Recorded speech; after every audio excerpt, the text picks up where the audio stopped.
ಗುಣಾರ್ಣವಾಯ ಸ್ಥಿತಿಲಯೋನ್ನಿಯತಿಕಾಯ ಜ್ಞಾನಪ್ರದಾಯ ವಿಬುಧಾಸುರಸೌಖ್ಯ ದುಃಖ ಸತ್ಕಾರಣಾಯ ವಿತತಾಯ ನಮೋ ನಮಸ್ತೆ. ನಾರಾಯಣಂ ಸುರಗುರುಂ ಜಗದೇಕನಾಥಂ ಭಕ್ತಪ್ರಿಯಂ ಸಕಲಲೋಕನಮಸ್ಕೃತಂಚ ತ್ರೈಗುಣ್ಯವರ್ಜಿತಮಜಂ ವಿಭುಮಾದ್ಯಮೀಶಂ ವಂದೇ ಭವಘ್ನಮರಾಸುರಸಿದ್ಧವಂದ್ಯಂ. ನಾರಾಯಣಂ ನಮಸ್ಕೃತ್ಯ ನರಂ ಚೈವ ನರೋತ್ತಮಂ ದೇವೀಂ ಸರಸ್ವತೀಂ ವ್ಯಾಸಂ ತತೋ ಜಯಮುದೀರಯೇ. ದ್ವಾಪರಾಧ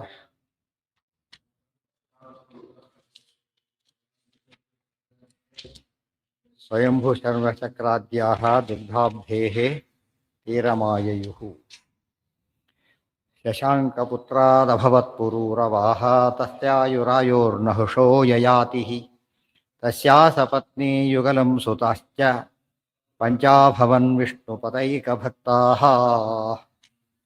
ಇದರಿಂದ ಈ ಮಹಾಭಾರತ ನಿರ್ಣಯ ಶುರು ಮಾಡ್ತಾ ಇದ್ದಾರೆ. ಮೊದಲಿಗೆ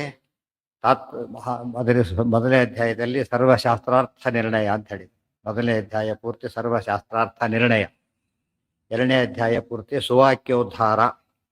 ಅಲ್ಲಿ ಹೇಳಿದಂತಹ ಸರ್ವಶಾಸ್ತ್ರ ನಿರ್ಣಯಕ್ಕೆ ಮಹಾಭಾರತದ ವಾಕ್ಯಗಳನ್ನು ಉಲ್ಲೇಖ ಮಾಡಿ ಸಮರ್ಥನೆ ಮಾಡಿ, ಮೂರನೇ ಅಧ್ಯಾಯದಿಂದ ಸೃಷ್ಟಿ ಮುಂದುವರಿಸಿಬಿಟ್ಟು ರಾಮಾವತಾರ ಕಥೆ ಪ್ರಾರಂಭ ಮಾಡಿ ಮೂರನೇ ಅಧ್ಯಾಯದಲ್ಲಿ ಶುರು ಮಾಡಿ 9ನೇ ಅಧ್ಯಾಯ ಮುಗಿಯುವವರೆಗೂ ಕೂಡ ರಾಮಾಯಣ ತಾತ್ಪರ್ಯ ನಿರ್ಣಯ.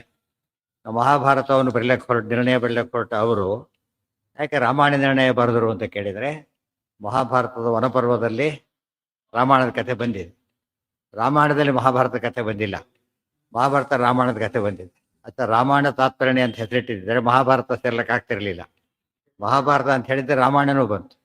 ಮತ್ತು ರಾಮಾವತಾರ ಮೊದಲು, ಕೃಷ್ಣಾವತಾರ ಆಮೇಲೆ. ಆ ದೃಷ್ಟಿಯಿಂದ ಕೂಡ ಮೊದಲು ರಾಮಾಯಣ ನಿರ್ಣಯ ಎರಡೂ ಬಂದಿದೆ. ಮೊದಲು ಇದು ಮಾಡಿ ಆಮೇಲೆ ಮಾಡ್ಬೋದಾಗಿತ್ತಲ್ಲ ಅಂತ ಕೇಳಿದರೆ, ಮೊದಲು ಮಹಾಭಾರತ ನಿರ್ಣಯ ಮಾಡಿ ಆಮೇಲೆ ರಾಮಾಯಣ ನಿರ್ಣಯ ಮಾಡ್ಬೋದಾಗಿತ್ತಲ್ಲ ಅಂದರೆ, ಅವತಾರ ಕ್ರಮದಲ್ಲಿ ಮೊದಲು ಯಾವುದು ರಾಮಾವತಾರ, ಅದರ ಮೊದಲು ಅದನ್ನು ನಿರ್ಣಯ ಮಾಡಿ ಆಮೇಲೆ ಕೃಷ್ಣಾವತಾರ ನಿರ್ಣಯವನ್ನು ಮಾಡಿ. ಮತ್ತು ಇನ್ನೊಂದು ವಿಶೇಷ ಅಂದರೆ, ಎಲ್ಲ ದೇವತೆಗಳು ಕೂಡ ಸಾಧನೆ ಪೂರ್ಣ ಮಾಡ್ಕೊಂಡಿದ್ದು ಎಲ್ಲಿ ಅಂದರೆ, ಸುರರು ಅಸುರರು ಮಾಡ್ಕೊಂಡಿದ್ದು ಎಲ್ಲಿ, ಮಾಸಲ್ಲಿ 2 ಅವತಾರದಲ್ಲಿ, ರಾಮಾವತಾರ ಕೃಷ್ಣಾವತಾರ. ಮತ್ಸ್ಯಕೂರ್ಮಾದಿ ಅವತಾರದಲ್ಲಿ ಉಳಿದೆಲ್ಲ ಅವತಾರವನ್ನು ಮಾಡಿಲ್ಲ. ಆದರೆ 2 ಅವತಾರದಲ್ಲಿ ಮಾತ್ರ ಏನಾಗಿದ್ದಾರೆ, ಎಲ್ಲ ದೇವತೆಗಳು ಎಲ್ಲ ಅಸುರರು ಎಲ್ಲ ಸಮುದ್ರ ಮಥನ ಸೇರಿಬಿಟ್ಟಿದ್ದಾರೆ. ಆದ್ದರಿಂದ ವಿಶೇಷವಾಗಿ ನಿರ್ಣಯ. ಅದರಲ್ಲೂ ಕೂಡ ರಾಮಾವತಾರ ಮೊದಲು, ಕೃಷ್ಣಾವತಾರ ಆಮೇಲೆ. ಸೊ ರಾಮಾವತಾರದಲ್ಲಿ ಏನಾದ್ರು ಬಾಕಿ ಉಳಿದ್ರೆ ಏನು ಮಾಡಬಹುದು, ಮಾಡ್ಬೋದು. ಆ ಕೃಷ್ಣಾವತಾರದಲ್ಲಿ ಬಾಕಿ ಉಳಿಸಾಗಿಲ್ಲ, ಸೆಕೆಂಡ್ ಇನ್ನಿಂಗ್ಸ್ ಇದೆ, ಮುದೋಯ್ತಲ್ಲಿ ಚಾನ್ಸ್ ಇದೆ. ಫಸ್ಟ್ ಸನ್ನಿ ಹೊಡೆದ ಡಬಲ್ ಜೊತೆ ಹೊಡೆದು ಬಿಡ್ಬೋದು. ಅದರಿಂದ ಇದೆಲ್ಲ 2 ರಾಮಾವತಾರ ಕೃಷ್ಣಾವತಾರ ಸಂಬಂಧ ಎಲ್ಲ ಹೇಳ್ತಾ ಬರ್ತಾರೆ.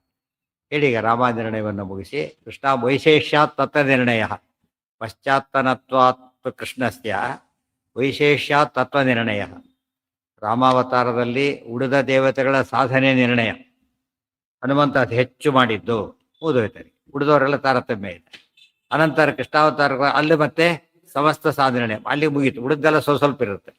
Maximum major portion of their ಸಾಧನ ಎಲ್ಲೆಲ್ಲಿ ಆಯಿತು, ರಾಮಾವತಾರ ಕೃಷ್ಣಾವತಾರದಲ್ಲಿ. ಅದರಲ್ಲೂ ಕೃಷ್ಣಾವತಾರ ಅನಂತರದ್ದಾದ್ರಿಂದ ಕೃಷ್ಣಾವತಾರದಲ್ಲಿ ಎಷ್ಟಾಯಿತು, ಪೂರ್ಣ ಆಗ್ಬೇಕು ದೇವತೆಗಳಿಗೆ, ಅಸುರರಿಗೆ ಪರಮಾವಧಿ ಸಾಧನೆ ಮಾಡಿದರು.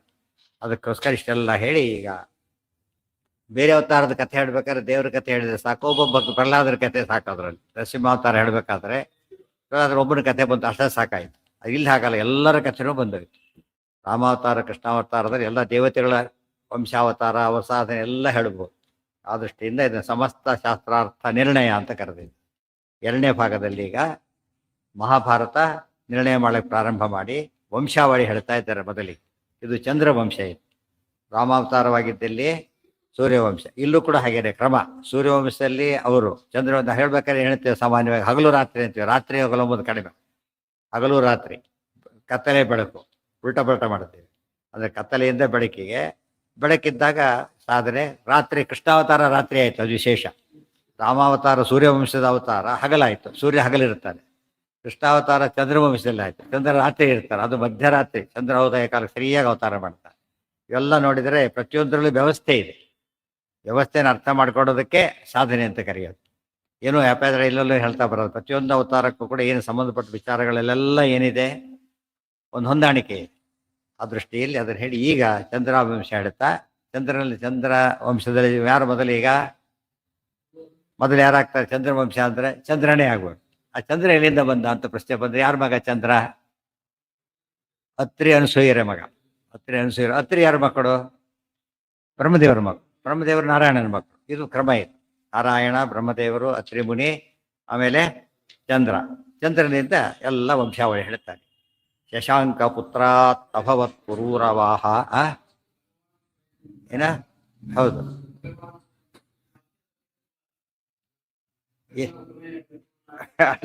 ಅಲ್ಲಿರೋ ಕಾಂಟೆಕ್ಸ್ಟೇ ಬೇರೆ. ಕನ್ಫ್ಯೂಸ್ ಮಾಡ್ಕೊಂಡಿದ್ದಾರೆ ಅಷ್ಟೇ. ವ್ಯಾಖ್ಯಾನ ಬರೆಯೋರು ನಮ್ಮವರಲ್ಲ, ಬೇರೆಯವರಲ್ಲ. ಎಲ್ಲ ಹೇಳ್ತಾ ಬಂದು ಅವತಾರಗಳು ಹೇಳಿಬಿಟ್ಟು ಆಮೇಲೆ ದೇವರ ಅವತಾರ ಇಷ್ಟು ಅಷ್ಟೇ ಅಲ್ಲ, ಎಲ್ಲ ಏನಿದೆ ಪ್ರತಿಯೊಬ್ಬ ಎಲ್ಲೆಲ್ಲಿ ವಿಭೂತಿ ಹೇಳಿದಾಗ ಎಲ್ಲದರಲ್ಲೂ ದೇವರು ಸಲ್ಲಿದ್ದಾರೆ ಇದೆ ಅಂತೇಳಿ ಅದರಲ್ಲಿ ಕೃಷ್ಣಸ್ತು ಭಗವಾನ್ ಸ್ವಯಂ ಅಂತ ಹೇಳಿ ಅದನ್ನ ಬಿಟ್ಟುಬಿಟ್ರೆ ಅದನ್ನ ಇಲ್ಲಿ ತಗೊಂಡ್ಬಿಟ್ರೆ ತಗೊಂಡು ಕನ್ಫ್ಯೂಸ್ ಮಾಡ್ಕೊಂಡ್ಬಿಟ್ರೆ. ಅದಕ್ಕೆ ಆಚಾರ ಸ್ಪಷ್ಟ ಹೇಳ್ತಾರೆ, ಉಳಿದೆಲ್ಲರಲ್ಲೂ ಕೂಡ ಸನ್ನಿಧಾನಾದಿಗಳಿರ್ತದೆ. ದೇವರಿಲ್ಲದ ಜಾಗ ಇಲ್ಲೇ ಇಲ್ಲ ಆ ಲೆಕ್ಕದಲ್ಲಿ. ಅದು ಸಾಕ್ಷಾತ್ ಅವತಾರಗಳು ಅಂದರೆ ಕೃಷ್ಣ ಅಂತ ಹೇಳಿದ ತಕ್ಷಣ ಯಾರು ಬಂದು ಉಪಲಕ್ಷಣೀಯ ಮೇಲೆ ಹೇಳಿದ ಅವತಾರಗಳೆಲ್ಲ ಇದು ಬಿಟ್ಟುಬಿಟ್ರು, ಉಳಿದೆಲ್ಲ ತಗೋಬೇಕು. ಆ ರೀತಿ ಹೇಳೋದಕ್ಕೆ ಇಬ್ಬರು ಅರ್ಥ ಮಾಡ್ಕೊಳ್ಳೋದಿದ್ದವ್ರು ಏನು ಮಾಡಿದ್ರು, ಅಲ್ಲಿ ತಗೊಂಡ್ರು, ಹಾಕ್ಬಿಟ್ರು. ಶಶಾಂಕ ಪುತ್ರಾದ ಹೋಬತ್ ಹೇಳಿದ್ರಲ್ಲ, ಕೇಳ್ಬೇಕಾರೆ ಏನು ಮಾಡಿದ್ರು, ಸ್ವೀಟ್ ಮಾಡಿದ್ರು, ಅನ್ನ ಸಾರು ಮಾಡೇ ಇದ್ದಿಲ್ಲ ಅಂತ ಕೇಳಿದ್ರೆ ಆಗೋ ಹಾಕಿ. ಪ್ರಧಾನ ಯಾವುದಾಗ ಏನು ಮಾಡಿದ್ರೆ ಅಲ್ಲಿ ತಾತ್ಪರ್ಯ ಅಲ್ಲಿ ಉಳಿದೆಲ್ಲ ಮಾಡಿರ್ತಾರೆ ಅಂತ ಗೊತ್ತಾಗ ಸ್ವೀಟ್ ಸ್ಪೆಷಲ್ ಏನು ಅಂತ ಕೇಳೋದು ಅಷ್ಟೇ ಉದ್ದೇಶ. ಎಲ್ಲ ಕಡೆ ದೇವರಿದ್ದಾನೆ. ಎಲ್ಲಿದ್ದಾನೆ? ಕೃಷ್ಣ ರೂಪ ಸಾಕ್ಷಾತ್ ರೂಪ ಅಂದರೆ ಕೃಷ್ಣ ಅದರಂಥ ರೂಪಗಳೆಲ್ಲ ಸಾಕ್ಷಾತ್ ರೂಪಗಳು. ಉಳಿದೆಲ್ಲದು ಭಿನ್ನಾಂಶ, ಇದು ಸ್ವರೂಪಾಂಶ ಅಂತ. ಆ ಕಾಂಟೆಕ್ಸ್ಟ್ ಬಿಟ್ಬಿಟ್ಟು ಅವರು ಮೇಲೆ ಅವತಾರ ತಗೊಂಡ್ರು, ಮಧ್ಯದ ವಾಕ್ಯ ಬಿಟ್ಟುಬಿಟ್ರು. ಉಳಿದ ಅವತಾರಗಳೆಲ್ಲ ಅಲ್ಲ, ಕೃಷ್ಣ ಒಂದೇ, ನಾರಾಯಣ ಅಂತ. ಇನ್ನೊಬ್ರು ರಾಮನ ಸೇರಿಸ್ಕೊಂಡ್ರು, ಹರೇ ರಾಮ ಹರೇ ಇನ್ನೊಂದು ಸೇರಿಸ್ಕೊಂಡ್ರು. ಅದು ಸರಿಯಾದ ಅಪ್ಲೈ ಮಾಡಿ ಅಪ್ಲಿಕೇಶನ್ ತಪ್ಪು ಮಾಡಿದ್ರು, ಎಲ್ಲರೂ ತಪ್ಪಾಯ್ತಾರೆ. ಅನಂತರ ಉಳಿದವ್ರು ಏನು ಮಾಡಿದ್ರು, ಉಳಿದೆಲ್ಲ ಕೂಡ ಅಪೂರ್ಣ ಅವತಾರ, ಇದು ಪೂರ್ಣ ಅವತಾರ, ಅದರಲ್ಲಿ ಎರಡು ಭಾಗ ಮಾಡಿದ್ರು. ಅದರಲ್ಲೂ ಕೃಷ್ಣ ಪರಿಪೂರ್ಣ ಅವತಾರ ಅಂತ ಮಾಡಿದ್ರು, ಕೆಲವು ರಾಮ ಪರಿಪೂರ್ಣ ಎರಡು ಭಾಗ ಮಾಡಿಕೊಂಡು. ಅದು ಅರ್ಥ ಆಗದೆ ಹೋದ್ರೆ ಗೊಂದಲಗಳ ರಾಶಿ ಅದು. ಶಶಾಂಕ ಪುತ್ರ ಶಶಾಂಕ ಚಂದ್ರನ ಮಗ ಯಾರು? ಬುಧ. ಅಲ್ಲಿಂದ ಶುರುವಾಗಿ ಚಂದ್ರ ಬುಧ. ಶಶಾಂಕ ಪುತ್ರಾದ್ ಅಭವತ್ ಪುರೂರವಾಹ. ಆತನ ಮಗ ಯಾರು? ಪುರೂರವಸ್. ಆತನ ಮಗ ಪುರೂರವಸ್. ಆತನ ಮಗ ಯಾರು ಅಂತ ಕೇಳಿದ್ರೆ ಆಯುಹು. ಅಂದ್ರೆ ಅವ್ರೊಬ್ಬೊಬ್ಬರ ಮಕ್ಕಳೆಲ್ಲ ಅವ್ರಿಗೆ ತುಂಬ ಜನ ಮಕ್ಕಳಿದ್ದಾರೆ. ಪ್ರಧಾನ ಉತ್ತರಾಧಿಕಾರಿಯಾಗಿ ಬಂದು ಹೆಸರು ಇಡುತ್ತಾರೆ. ಇವತ್ತು ಬಿಡಿ ಸನ್ಯಾಸಿಗಳಿಗೆ ಕೊಟ್ಟಿದ್ದನ್ನು ಪೀಠದಲ್ಲಿ ಸೇರಿಸೋದಿಲ್ಲ, ಉತ್ತರಾಧಿಕಾರಿ ಮಾತ್ರ ಸೇರಿಸ್ತಾರಲ್ಲ ಹಾಗೆ. ತುಂಬ ಮಕ್ಕಳಿದ್ದರೂ ಕೂಡ ಪೂರ್ವನ ಮಕ್ಕಳಲ್ಲಿ ಆಯುಗೆ ಏನಾಯಿತು, ಉತ್ತರಾಧಿಕಾರ ಬಂತು. ಅವನ ಮಗ ಯಾರು? ನಹುಷ. ತಸ್ಯ ನಹುಷ. ನಹುಷನ ಮಗ ಯಾರು? ಯಯಾತಿ. ಇದು ಕ್ರಮೆಲ್ಲ ನೆನ್ಪಿಟ್ಕೋಬೇಕು, ಸುಲಭ ನೆನ್ಪಿಟ್ಕೊಳ್ಳೋದಕ್ಕೆ. ಬುಧ ಚಂದ್ರ ಬುಧ ಪುರೂರವಸ್ಸು ಆಯು ನಹುಷ ಯಯಾತಿ. ತಸ್ಯಾಸ ಪತ್ನಿ ಯುಗಲಂ. ಯಯಾತಿ ರಾಜನಿಗೆ ಇಬ್ಬರು ಹೆಂಡಂದ್ರು. ಸುತಾಶ್ಚ ಪಂಚ. 5 ಜನ ಗಂಡು ಮಕ್ಕಳ. ಸುತಾಹ ಅಂತ ಹೇಳಿದ್ರೆ 5 ಜನ ಗಂಡು ಮಕ್ಕಳು. ಇಬ್ಬರು ಹೆಂಡಂದ್ರು, 5 ಜನ ಗಂಡು ಮಕ್ಕಳು. ಅವರ ಪಂಚ ಅಭವನ್ ವಿಷ್ಣು ಪದೈಕ ಭಕ್ತಾಹ.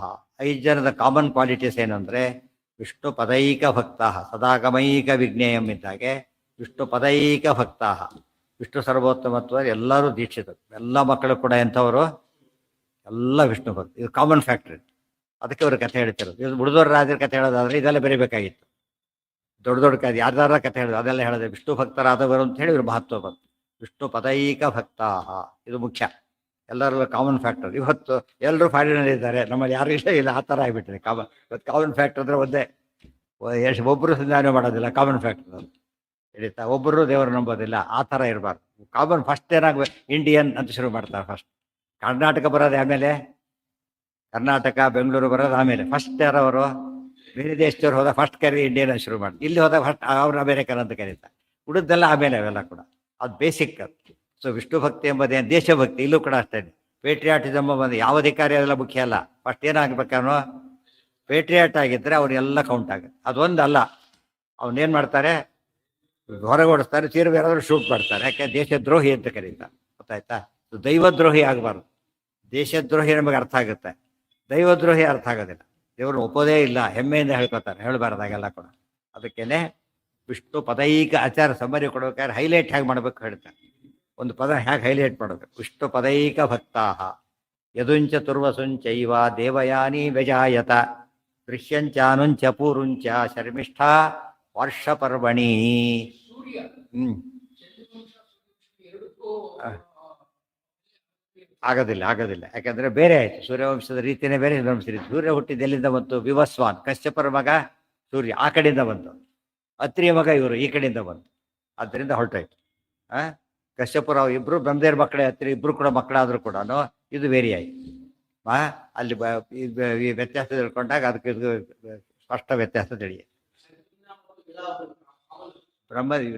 ಸಮಸ್ಯೆ ಅಂದ್ರೆ ಬ್ರಹ್ಮದೇವರು, ನಾರಾಯಣ, ಬ್ರಹ್ಮದೇವರು, ಅತ್ರಿ ಮುನಿಗಳು, ಚಂದ್ರ ಹೀಗೆ ಬಂದೋಯ್ತು. ಅಲ್ಲಿ ಮರೀಚಿ ಮುನಿಗಳು, ಅವ್ರ ಮಕ್ಕಳು ಕಶ್ಯಪ, ಅಲ್ಲಿಂದ ಬೆಳೆದ್ರು. ಅಂದ್ರೆ ಬ್ರಹ್ಮದೇವರ ಮಕ್ಕಳಲ್ಲಿ ಎರಡು ಕವಲ ಆಯ್ತು. ಈಗ ಅಲ್ಲಿಂದನೇ ಕವಲ ಆಯ್ತು, ಬ್ರಹ್ಮದೇವರ ಮಕ್ಕಳಿಂದನೇ ಕವಲ ಆಯ್ತು.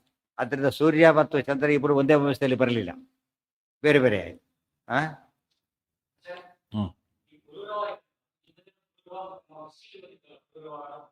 ಅಲ್ಲ ಅವರ ಹೆಸರು ಅವ್ರ ಹೆಸರು ಪೋರಸ್ ಅಂತ ಕರೀತಾರೆ. ಪೋರಸ್ ಅಷ್ಟೇ, ಈ ಪುರೂರವಲ್ಲ.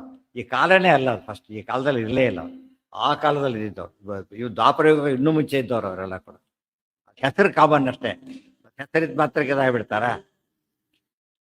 ತಸ್ಯಾಸ ಪತ್ನಿ ಯುಗಲಂ ಸುತಾಶ್ಚ ಪಂಚಾಭವನ್ ವಿಷ್ಣು ಪದೈಕ ಭಕ್ತಾಹ. ಇಬ್ರು ಹೆಂಡಂದ್ರು ಅಂತ ಹೇಳಿದರು. 5 ಜನ ಮಕ್ಕಳು ಅಂದ್ರು. ಎರಡು ಒಟ್ಟಿಗೆ ಹಾಡ್ಬಿಡ್ತಾರೆ. ಇಬ್ರು ಹೆಂಡಂದ್ರೆ ಯಾರು, 5 ಜನ ಮಕ್ಕಳು ಯಾರು ಅಂತ ಕೇಳಿದ್ರೆ, ಮೊದಲು ದೇವಯಾನಿ, ಆಮೇಲೆ ವರ್ಷಪರ್ವಣಿ. ದೇವಯಾನಿ ಒಬ್ಬ ಹೆಂಡತಿ, ಇನ್ನೊಬ್ಳು ವಾರ್ಷಪರ್ವಣಿ ಅಂದರೆ ವೃಷಪರ್ವರಾಜನ ಮಗಳು. ಅದಕ್ಕೋಸ್ಕರ ವಾರ್ಷಪರ್ವಣಿ ಅಂತ ಹೆಸರಾಯಿತು. ದೇವಯಾನಿ, ಇಬ್ಬರು ಹೆಂಡಂದಿರು. ದೇವಯಾನಿ ಮಕ್ಕಳು ಯಾರು ಅಂದರೆ ಯದುಂಚ ತುರ್ವಸುಂಚೈವ ದೇವಯಾನಿ ವ್ಯಜಾಯ. ಯದು ಮತ್ತು ತುರ್ವಸು ಇವರಿಬ್ಬರು ಕೂಡ ಯಾರಿವರು? ಈ ಯಯಾತಿ ರಾಜನಿಗೆ ದೇವಯಾನಿಯಲ್ಲಿ ಹುಟ್ಟಿದ ಮಕ್ಕಳಿವರು. ದೃಶ್ಯಂಚ ಅನುಂಚ ಪೂರುಂಚ ಶರ್ಮಿಷ್ಠಾ ವಾರ್ಷಪರ್ವಣಿ. ಈ ಎರಡನೇ ಶರ್ಮಿಷ್ಠೆಯ ಮಕ್ಕಳು 3 ಜನ. ದೃಶ್ಯ, ಚಾನು ಒಂದು ಕಬಾರ್ದವ್ರು, ಅನು, ಗೊತ್ತಾಯ್ತಾ? ದೃಶ್ಯ ಅನು, ದೃಶ್ಯಂಚ ಅಂತ ಸೇರಿಸಿದ್ರಿಂದ ಹಾಗಾಯ್ತು ಅಷ್ಟೇ. ಮುಂದೊಂದು ಚಾ ಇದೆಯಲ್ಲ, ಆ ರೀತಿ ಅದು ಚಾನು ಅಂತ ಓದ್ಕೊಂಡ್ರೆ ತಪ್ಪಾಗತ್ತೆ. ಆ ರೀತಿ ಓದ್ಕೊಂಡ್ರು ಎಷ್ಟೋ ಜನಗಳು. ಆಚಾರ್ಯರು ಈ ತುರಶ್ರುತಿ ಇತ್ತೀಚ ತುರಶ್ರುತಿ ಹೇಳಿದ್ರೆ ಚತುರಶ್ರುತಿ ಅಂತ ಓದ್ಕೊಂಡ್ಬಿಟ್ಟು ಇಲ್ಲೇ ಇಲ್ಲ ಅದು ಗಲಾಟೆ ಮಾಡಿದ್ರು. ನೀವು ಓದಿದ ತಪ್ಪು ಓದ್ಕೊಂಡು ಎಲ್ಲಿ ಸಿಗುತ್ತೆ ಅದು? ಆ ರೀತಿ ತಪ್ಪು ಮಾಡಿದ್ದಾರೆ. ಅದಕ್ಕೋಸ್ಕರ ಚ ಅನು, ಅನು ದೃಶ್ಯ ಅನು, ಕೊನೆಯವನು ಪುರು. ಜ್ಯೇಷ್ಠ ಪುತ್ರ ಯಾರು? ಯದು. ಕನಿಷ್ಠ ಪುತ್ರ ಪುರು. 2 ವಂಶ ಬೆಳೀತೀಗ, ಗೊತ್ತಾಯ್ತು. ಇವರಲ್ಲಿ ಹಿರಿಯ ಮಗ ಶ್ರೇಷ್ಠನಾದ ದೇವಯಾನಿ ಮಕ್ಕಳಲ್ಲಿ, ಅವರಲ್ಲಿ ಕಿರಿಯ ಮಗ ಶ್ರೇಷ್ಠನಾದ.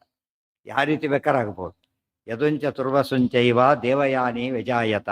ಇವೆಲ್ಲ ವಂಶಾವಳಿ ಚೆನ್ನಾಗಿ ತಿಳ್ಕೊಂಡಿದ್ದಷ್ಟು ಕೂಡ ಒಂದು ಭಾರಿ ಉಪಯೋಗ ಆಗುತ್ತೆ. ದೃಶ್ಯಂಚ ಅನುಂಚ ಪೂರುಂಚ ಶರ್ಮಿಷ್ಠಾ ವಾರ್ಷಪರ್ವಣಿ. ಶರ್ಮಿಷ್ಠಿ ಹೆಸರು ಹೇಳಿ, ತಂದೆ ಹೆಸರು ಹೇಳಿದರು. ದೇವಯಾನಿ ಯಾರ ಮಗಳು? ಶುಕ್ರಾಚಾರ್ಯರ ಮಗಳು. ಯದೋರ್ವಂಶೇ ಚಕ್ರವರ್ತಿ ಕರ್ತವೀರ್ಯಾರ್ಜುನೋ ಭವತ್. ಪಾಂಡವರ ಕಥೆಗೆ ಫಾಸ್ಟ್ ಲಿಂಕ್ ಕೊಡ್ತಾರೆ. ವಂಶಾವಳಿ ಹೇಳ್ತಾ ಫಾಸ್ಟ್ ಲಿಂಕ್ ಅಲ್ಲಿಂದ ವಿಸ್ತಾರ ಮಾಡಕ್ಕೆ ಶುರು ಮಾಡ್ತಾರೆ. ಯದೋರ್ವಂಶ, ಮಹಾಭಾರತ ಮೇನ್ ಇವ್ರಿಗೆ ಕನೆಕ್ಟ್ ಆಗಿದ್ದರಿಂದ ಅವ್ರಿಗೆ ಲಿಂಕ್ ಕೊಡ್ಲಿಕ್ಕಷ್ಟೇ ಇವ್ರ ಕಥೆಗಳು ಹೇಳ್ತಿರೋದು. ಯದೋರ್ವಂಶೇ ಚಕ್ರವರ್ತಿ ಕರ್ತವೀರ್ಯಾರ್ಜುನೋ ಭವತ್ ವಿಷ್ಣೋರ್ ದತ್ತಾತ್ರೇಯ ನಾಮ್ನಃ ಪ್ರಸಾದಾತ್ ಯೋಗ ವೀರ್ಯವಾನ್. ಯದೋಃ ವಂಶೇ ಚಕ್ರವರ್ತಿ ಕಾರ್ತವೀರ್ಯಾರ್ಜುನ ಅಭವತ್ ವಿಷ್ಣೋಃ ದತ್ತಾತ್ರೇಯ ನಾಮ್ನಃ ಪ್ರಸಾದಾತ್ ಯೋಗ ವೀರ್ಯವಾನ್. ಇದು ನಡೀತು. ಯದು ಮತ್ತು ತುರ್ವಸು ಜನದಲ್ಲಿ, ಯದುವಂಶದಲ್ಲಿ ಚಕ್ರವರ್ತಿ ಬಂದ. ಚಕ್ರವರ್ತಿ ಕೃತವೀರ್ಯ ಅಂತ ಒಬ್ಬ, ಅವನ ಮಗನೇ ಕಾರ್ತವೀರ್ಯಾರ್ಜುನ. ಕಾರ್ತವೀರ್ಯ ಅಂತ ಹೆಸರು, ಅರ್ಜುನ ಅಂತ ಹೆಸರು. ಕೃತವೀರ್ಯನ ಮಗನಾಗಿದ್ದಕ್ಕೆ ಕಾರ್ತವೀರ್ಯ, ಹೆಸರು ಅರ್ಜುನ. ಯಾಕೆ ಕಾರ್ತವೀರ್ಯ ಅರ್ಜುನ ಅಂತ ಹೆಸರು ಬಂತು ಅಂದರೆ ಈ ಅರ್ಜುನ ಇದ್ದಾನೆ, ಕನ್ಫ್ಯೂಷನ್ ಆಗಬಾರ್ದು ಅಂತ ಹೇಳಿ ಒಟ್ಟಿಗೆ ಹೇಳ್ಬಿಡ್ತಾರೆ. ಕಾರ್ತವೀರ್ಯ ಅರ್ಜುನ ಅಂತಾನೆ ಹೇಳ್ತಾರೆ. ಅರ್ಜುನ ಹೆಸರೇ ಅರ್ಜುನ, ಈತನ ಹೆಸರು ಅರ್ಜುನ. ಆತ ಕಾರ್ತವೀರ್ಯಾರ್ಜುನ, ಈತ ಪಾಂಡವಾರ್ಜುನ ಅಷ್ಟೇ. ಪ್ರಸಿದ್ಧ ಆದ್ದರಿಂದ ಪಾಂಡವ ಬೇಕಿಲ್ಲ, ಅರ್ಜುನ ಅಂದ್ರೆ ಸಾಕು. ಉಳಿದವರಿಗೆ ಅರ್ಥ ಆಗೋದು ಅರ್ಜುನ ಅಂದ್ರೆ ಈತನೇ. ಸೂತ್ರ ಅಂದ್ರೆ ಬ್ರಹ್ಮಸೂತ್ರ ಹೇಗೋ ಹಾಗೆ. ಯದುರ್ವಂಶೇ ಚಕ್ರವರ್ತಿ ಕಾರ್ತವೀರ್ಯಾರ್ಜುನೋ ಅಭವತ್, ಅಲ್ಲಿ ಹುಟ್ಟಿದ. ವಿಷ್ಣೋ ದತ್ತಾತ್ರೇಯ ನಾಮ್ನಃ ಪ್ರಸಾದಾತ್ ಯೋಗ ವೀರ್ಯವಾನ್. ವಿಷ್ಣೋ ದತ್ತಾತ್ರೇಯ ನಾಮ್ನಃ ಪ್ರಸಾದಾತ್ ಯೋಗ ವೀರ್ಯ. ದೊಡ್ಡ ಯೋಗಿ ಅವನು. ಯಾಕೆ ದತ್ತಾತ್ರೇಯ ರೂಪದ ಪರಮಾತ್ಮನ ಶಿಷ್ಯ, ಅವರ ಆರಾಧನೆ ಮಾಡ್ದ. ಅದರಿಂದಾಗಿ ಆತನಿಗೆ ದೊಡ್ಡ ಯೋಗಿ ಆದ. ಕೊನೆಗಾಲಕ್ಕೆ ಪರಶುರಾಮರಿಂದ ಸಾಯ್ತಾನಾತ, ಮುಂದೆ ತಪ್ಪು ಮಾಡಿದ್ದಕ್ಕೆ. ಬಟ್ ಮೊದಲೆಲ್ಲ ಭಾರಿ ಶ್ರೇಷ್ಠನಾದ ಚಕ್ರವರ್ತಿ. ಅತ್ ವಿಷ್ಣುವರ್ ದತ್ತಾತ್ರೇಯ ನಾಮನಃ, ವಿಷ್ಣುವಿನ ಅನುಗ್ರಹದಿಂದ ಅಂತ ಹೇಳಿದರು. ಯಾವ ರೂಪ ಅಂದರೆ ದತ್ತಾತ್ರೇಯ ರೂಪ ಅಂತ ಹೇಳಿ. ರಾಮಾನುಗ್ರಹ, ವಿಷ್ಣು ಅನುಗ್ರಹ, ರಾಮರೂಪ ಅನುಗ್ರಹ. ಸ್ಪೆಸಿಫಿಕ್ ಆಗಿ ಹೇಳೋ ಹಾಗೆ ವಿಷ್ಣೋ ಪ್ರಶ್ನೆ ಕೇಳ್ಬೋದು. ಕಾರ್ತವೀರ್ಯಾರ್ಜುನ ಯಾವ ರೂಪದ ಉಪಾಸಕ? ವಿಷ್ಣು ರೂಪ. ಅದು ಬಿಟ್ಟರೆ ಸಾಕು, ಕರೆಕ್ಟೇ. ಅದು ಯಾವ ಪರ್ಟಿಕ್ಯುಲರ್ ಕೇಳಿದ್ರೆ ಏನು ಮಾಡಬೇಕಾಗ? ದತ್ತಾತ್ರೇಯ ಅಂತ ಹೇಳಿದ್ರು. ಅವು ಪೂರ್ತಿ ಉತ್ತರ ಕೊಟ್ಟಾಗಲೇ. ವಿಷ್ಣೋ ದತ್ತಾತ್ರೇಯ ನಾಮ್ನಃ ಪ್ರಸಾದಾತ್ ಯೋಗ ವೀರ್ಯವಾನ್, ಮಹಾಯೋಗಿಯಾಗಿದ್ದ. ಎಷ್ಟು ಯೋಗಿಯಾಗಿದ್ದ ಅಂದರೆ ಎಲ್ಲ ಕಡೆ ಪ್ರಸಿದ್ಧ ಆತನು. ರಾಜ್ಯದಲ್ಲಿ ಕಳ್ಳತನ ಸುಳ್ಳು ಯಾರು ಹೇಳಾಗಿಲ್ಲ, ಮಾಡಾಗಿಲ್ಲ. ಮಾಡ್ತೀವಿ ಅಂದ್ಕೊಂಡ್ರೆ ಸಾಕಂತೆ ಮನಸ್ಸೊಳಗೆ ಕಾಣ್ತಿದ್ದಂತೆ. ಮನಸ್ಸಿನೊಳಗೆ ಈ ಶೂಟ್ ಮಾಡ್ಲಿಕ್ಕೆ ನಿಂತಿರೋದು ತಕ್ಷಣ ಇಲ್ಲ ಮಾಡಿಬಿಟ್ಟು ಬಿಡ್ತೀವಿ. ಅಷ್ಟರ ಯೋಗಿ ಅಂದರೆ ಏನರ್ಥ? ಆ ಸಿದ್ಧಿ ಆತನಿಗಿತ್ತು ಅಂತ ಅರ್ಥ. ಮನಸ್ಸಿನಲ್ಲಿರೋದನ್ನು ತಿಳ್ಕೊಳ್ಳೋಷ್ಟು ಬಿಟ್ಟು ಸಾಮರ್ಥ್ಯ ಇತ್ತು. ಅದು ಸ್ವಂತ ಅಲ್ಲ, ವಿಶೇಷ ಅನುಗ್ರಹದಿಂದ ಬಂದಿತ್ತು ಅದು. ಅದು ನಡೀತು. ವಿಷ್ಣು ಹನುಮಂತ ಇಲ್ಲಿ ಹಾರಿದ್ರು ಅಲ್ಲಿಂದ. ಇವತ್ತು ಇಲ್ಲಿಂದ ಹಾರ್ತಾರೆ, ಆದರೆ ಅದು ಪ್ಲೇನ್ಲೆ ಕುತ್ಕೊಂಡವ್ರೆ ಹಾರಿದಾಗಲಿಲ್ಲ. ಹನುಮಂತ ತಾನೇ ಹಾರಿತ್ತು. ಇನ್ನೊಂದು ವಸ್ತು ಸಹಾಯ ತಗೊಂಡ್ರೆ ಅಲ್ಲ, ಇದು ಅದು ವಿಷ್ಣುವಿನ ಅನುಗ್ರಹ ತಗೊಂಡಿದ್ದರಿಂದ. ಅನುಗ್ರಹತನಾದವರು ಕಾರ್ತವೀರ್ಯಾರ್ಜುನ, ಅನುಗ್ರಹ ಮಾಡಿದ್ದು ನಾರಾಯಣ. ಯಾರು ದೊಡ್ಡವರು ಯಾವಾಗಲೂ? ಯಾಕಂದ್ರೆ ಇಷ್ಟೆಲ್ಲ ಇತ್ತಲ್ಲ, ಏನು ಮಹಾ ಅಂತ. ಅದು ಕೊಟ್ಟ ಅನುಗ್ರಹದಿಂದ ಇಷ್ಟು ಬಂತು ಅಂದರೆ ದೇವರ ಶಕ್ತಿ ಎಷ್ಟು ಅಂತ ಗೊತ್ತಾಗುತ್ತೆ. ಕಾರ್ತವೀರ್ಯಾರ್ಜುನನಿಗೇನೆ ಮನಸ್ಸಲ್ಲಿರೋದೆಲ್ಲ ಗೊತ್ತಾಗ್ತಿತ್ತು. ಅಷ್ಟು ಪ್ರಜೆಗಳಿದ್ದಾರೆ. ಚಕ್ರವರ್ತಿ ಅಂದ್ಮೇಲೆ ದೊಡ್ಡ ಇದು ಎಲ್ಲರ ಮನಸ್ಸಲ್ಲಿ ಗೊತ್ತಾಗ್ತಿತ್ತು ಅಂತ ಕೇಳಿದರೆ, ಇನ್ನು ದೇವರು ಅಂತಃ ಪ್ರವಿಶ್ಯ ಮಮ ವಾಚ ಅದೆಲ್ಲ ಸ್ಪಷ್ಟ ಆಗಿಬಿಡುತ್ತೆ. ಇನ್ನೇ ವರ ಕೊಟ್ಟ ನಾರಾಯಣ ಹೇಗಿರ್ಬೋದು ಅಂತೇಳಿ ಎಲ್ಲ ಕೂಡ ಎಲ್ಲಿಗೆ ಅಪ್ಲೈ ಮಾಡ್ಕೋಬೇಕಿದನ. ಇವತ್ತು ಯಾರೋ ಆಟಗಾರ ಗೆದ್ದ, ಇಂಡಿಯಾ ಗೆದ್ದಿತ್ತು, ಕ್ರೆಡಿಟ್ ಯಾರಿಗೆ ಬಂತೀಗ? ದೇಶಕ್ಕೆ ಬಂತು. ಹೋಗ್ತಾನೆ ದೇಶಕ್ಕೆ ಅವ್ರ ತಂದೆ ಒಂದು ರೀತಿ ಬರ್ತಾ ಹೋಗುದು. ಸೊ ಇದೆಲ್ಲ ವಿಷ್ಣು ಭಕ್ತರ ಚರಿತ್ರೆ. ಆದ್ದರಿಂದ ವಿಷ್ಣು ಭಕ್ತರು ಏನೇ ಸಾಧನೆ ಮಾಡಿದರೂ ಕೂಡ ಆ ಹಿರಿಮೆ ಮೂಲತಃ ಯಾರಿಗೆ ಹೋಗ್ಬೇಕದು? ವಿಷ್ಣುವಿಗೆ. ಅದಕ್ಕೆ ಚರಿತಂ ವೈಷ್ಣವಾನ ಅಂತೂ ವಿಷ್ಣುದ್ರೇಕಾಯ ಕಥ್ಯತೆ. ಮೊದಲೇದಲ್ಲೇ ಭಯಪಡ್ತಾರಲ್ಲ ಆಚಾರ್ಯರು. ಮೊದಲೇ ಸಾಧ್ಯ ಇದು ಸರಿಯೇ ಓದ್ತಿರ್ಬೇಕದನ್ನ. ಎಲ್ಲ ಪಾರಾಯಣ ಮಾಡಬೇಕು, ಇಲ್ಲ ಕನಿಷ್ಠ ಅದನ್ನಾದರೂ ಓದಬೇಕು. ನಿತ್ಯ ಎಲ್ಲ ವಿಷಯ ಬರುತ್ತೆ. ವಿಷ್ಣುವಿನ ಭಕ್ತರ ಕಥೆ ಹೇಳೋದು ಯಾತಕ್ಕೆ ಅಂದರೆ, ವಿಷ್ಣು ಭಕ್ತರ ಮಹಿಮೆ ವಿಷ್ಣುದ್ರೇಕಾಯ ಕಥ್ಯತೆ.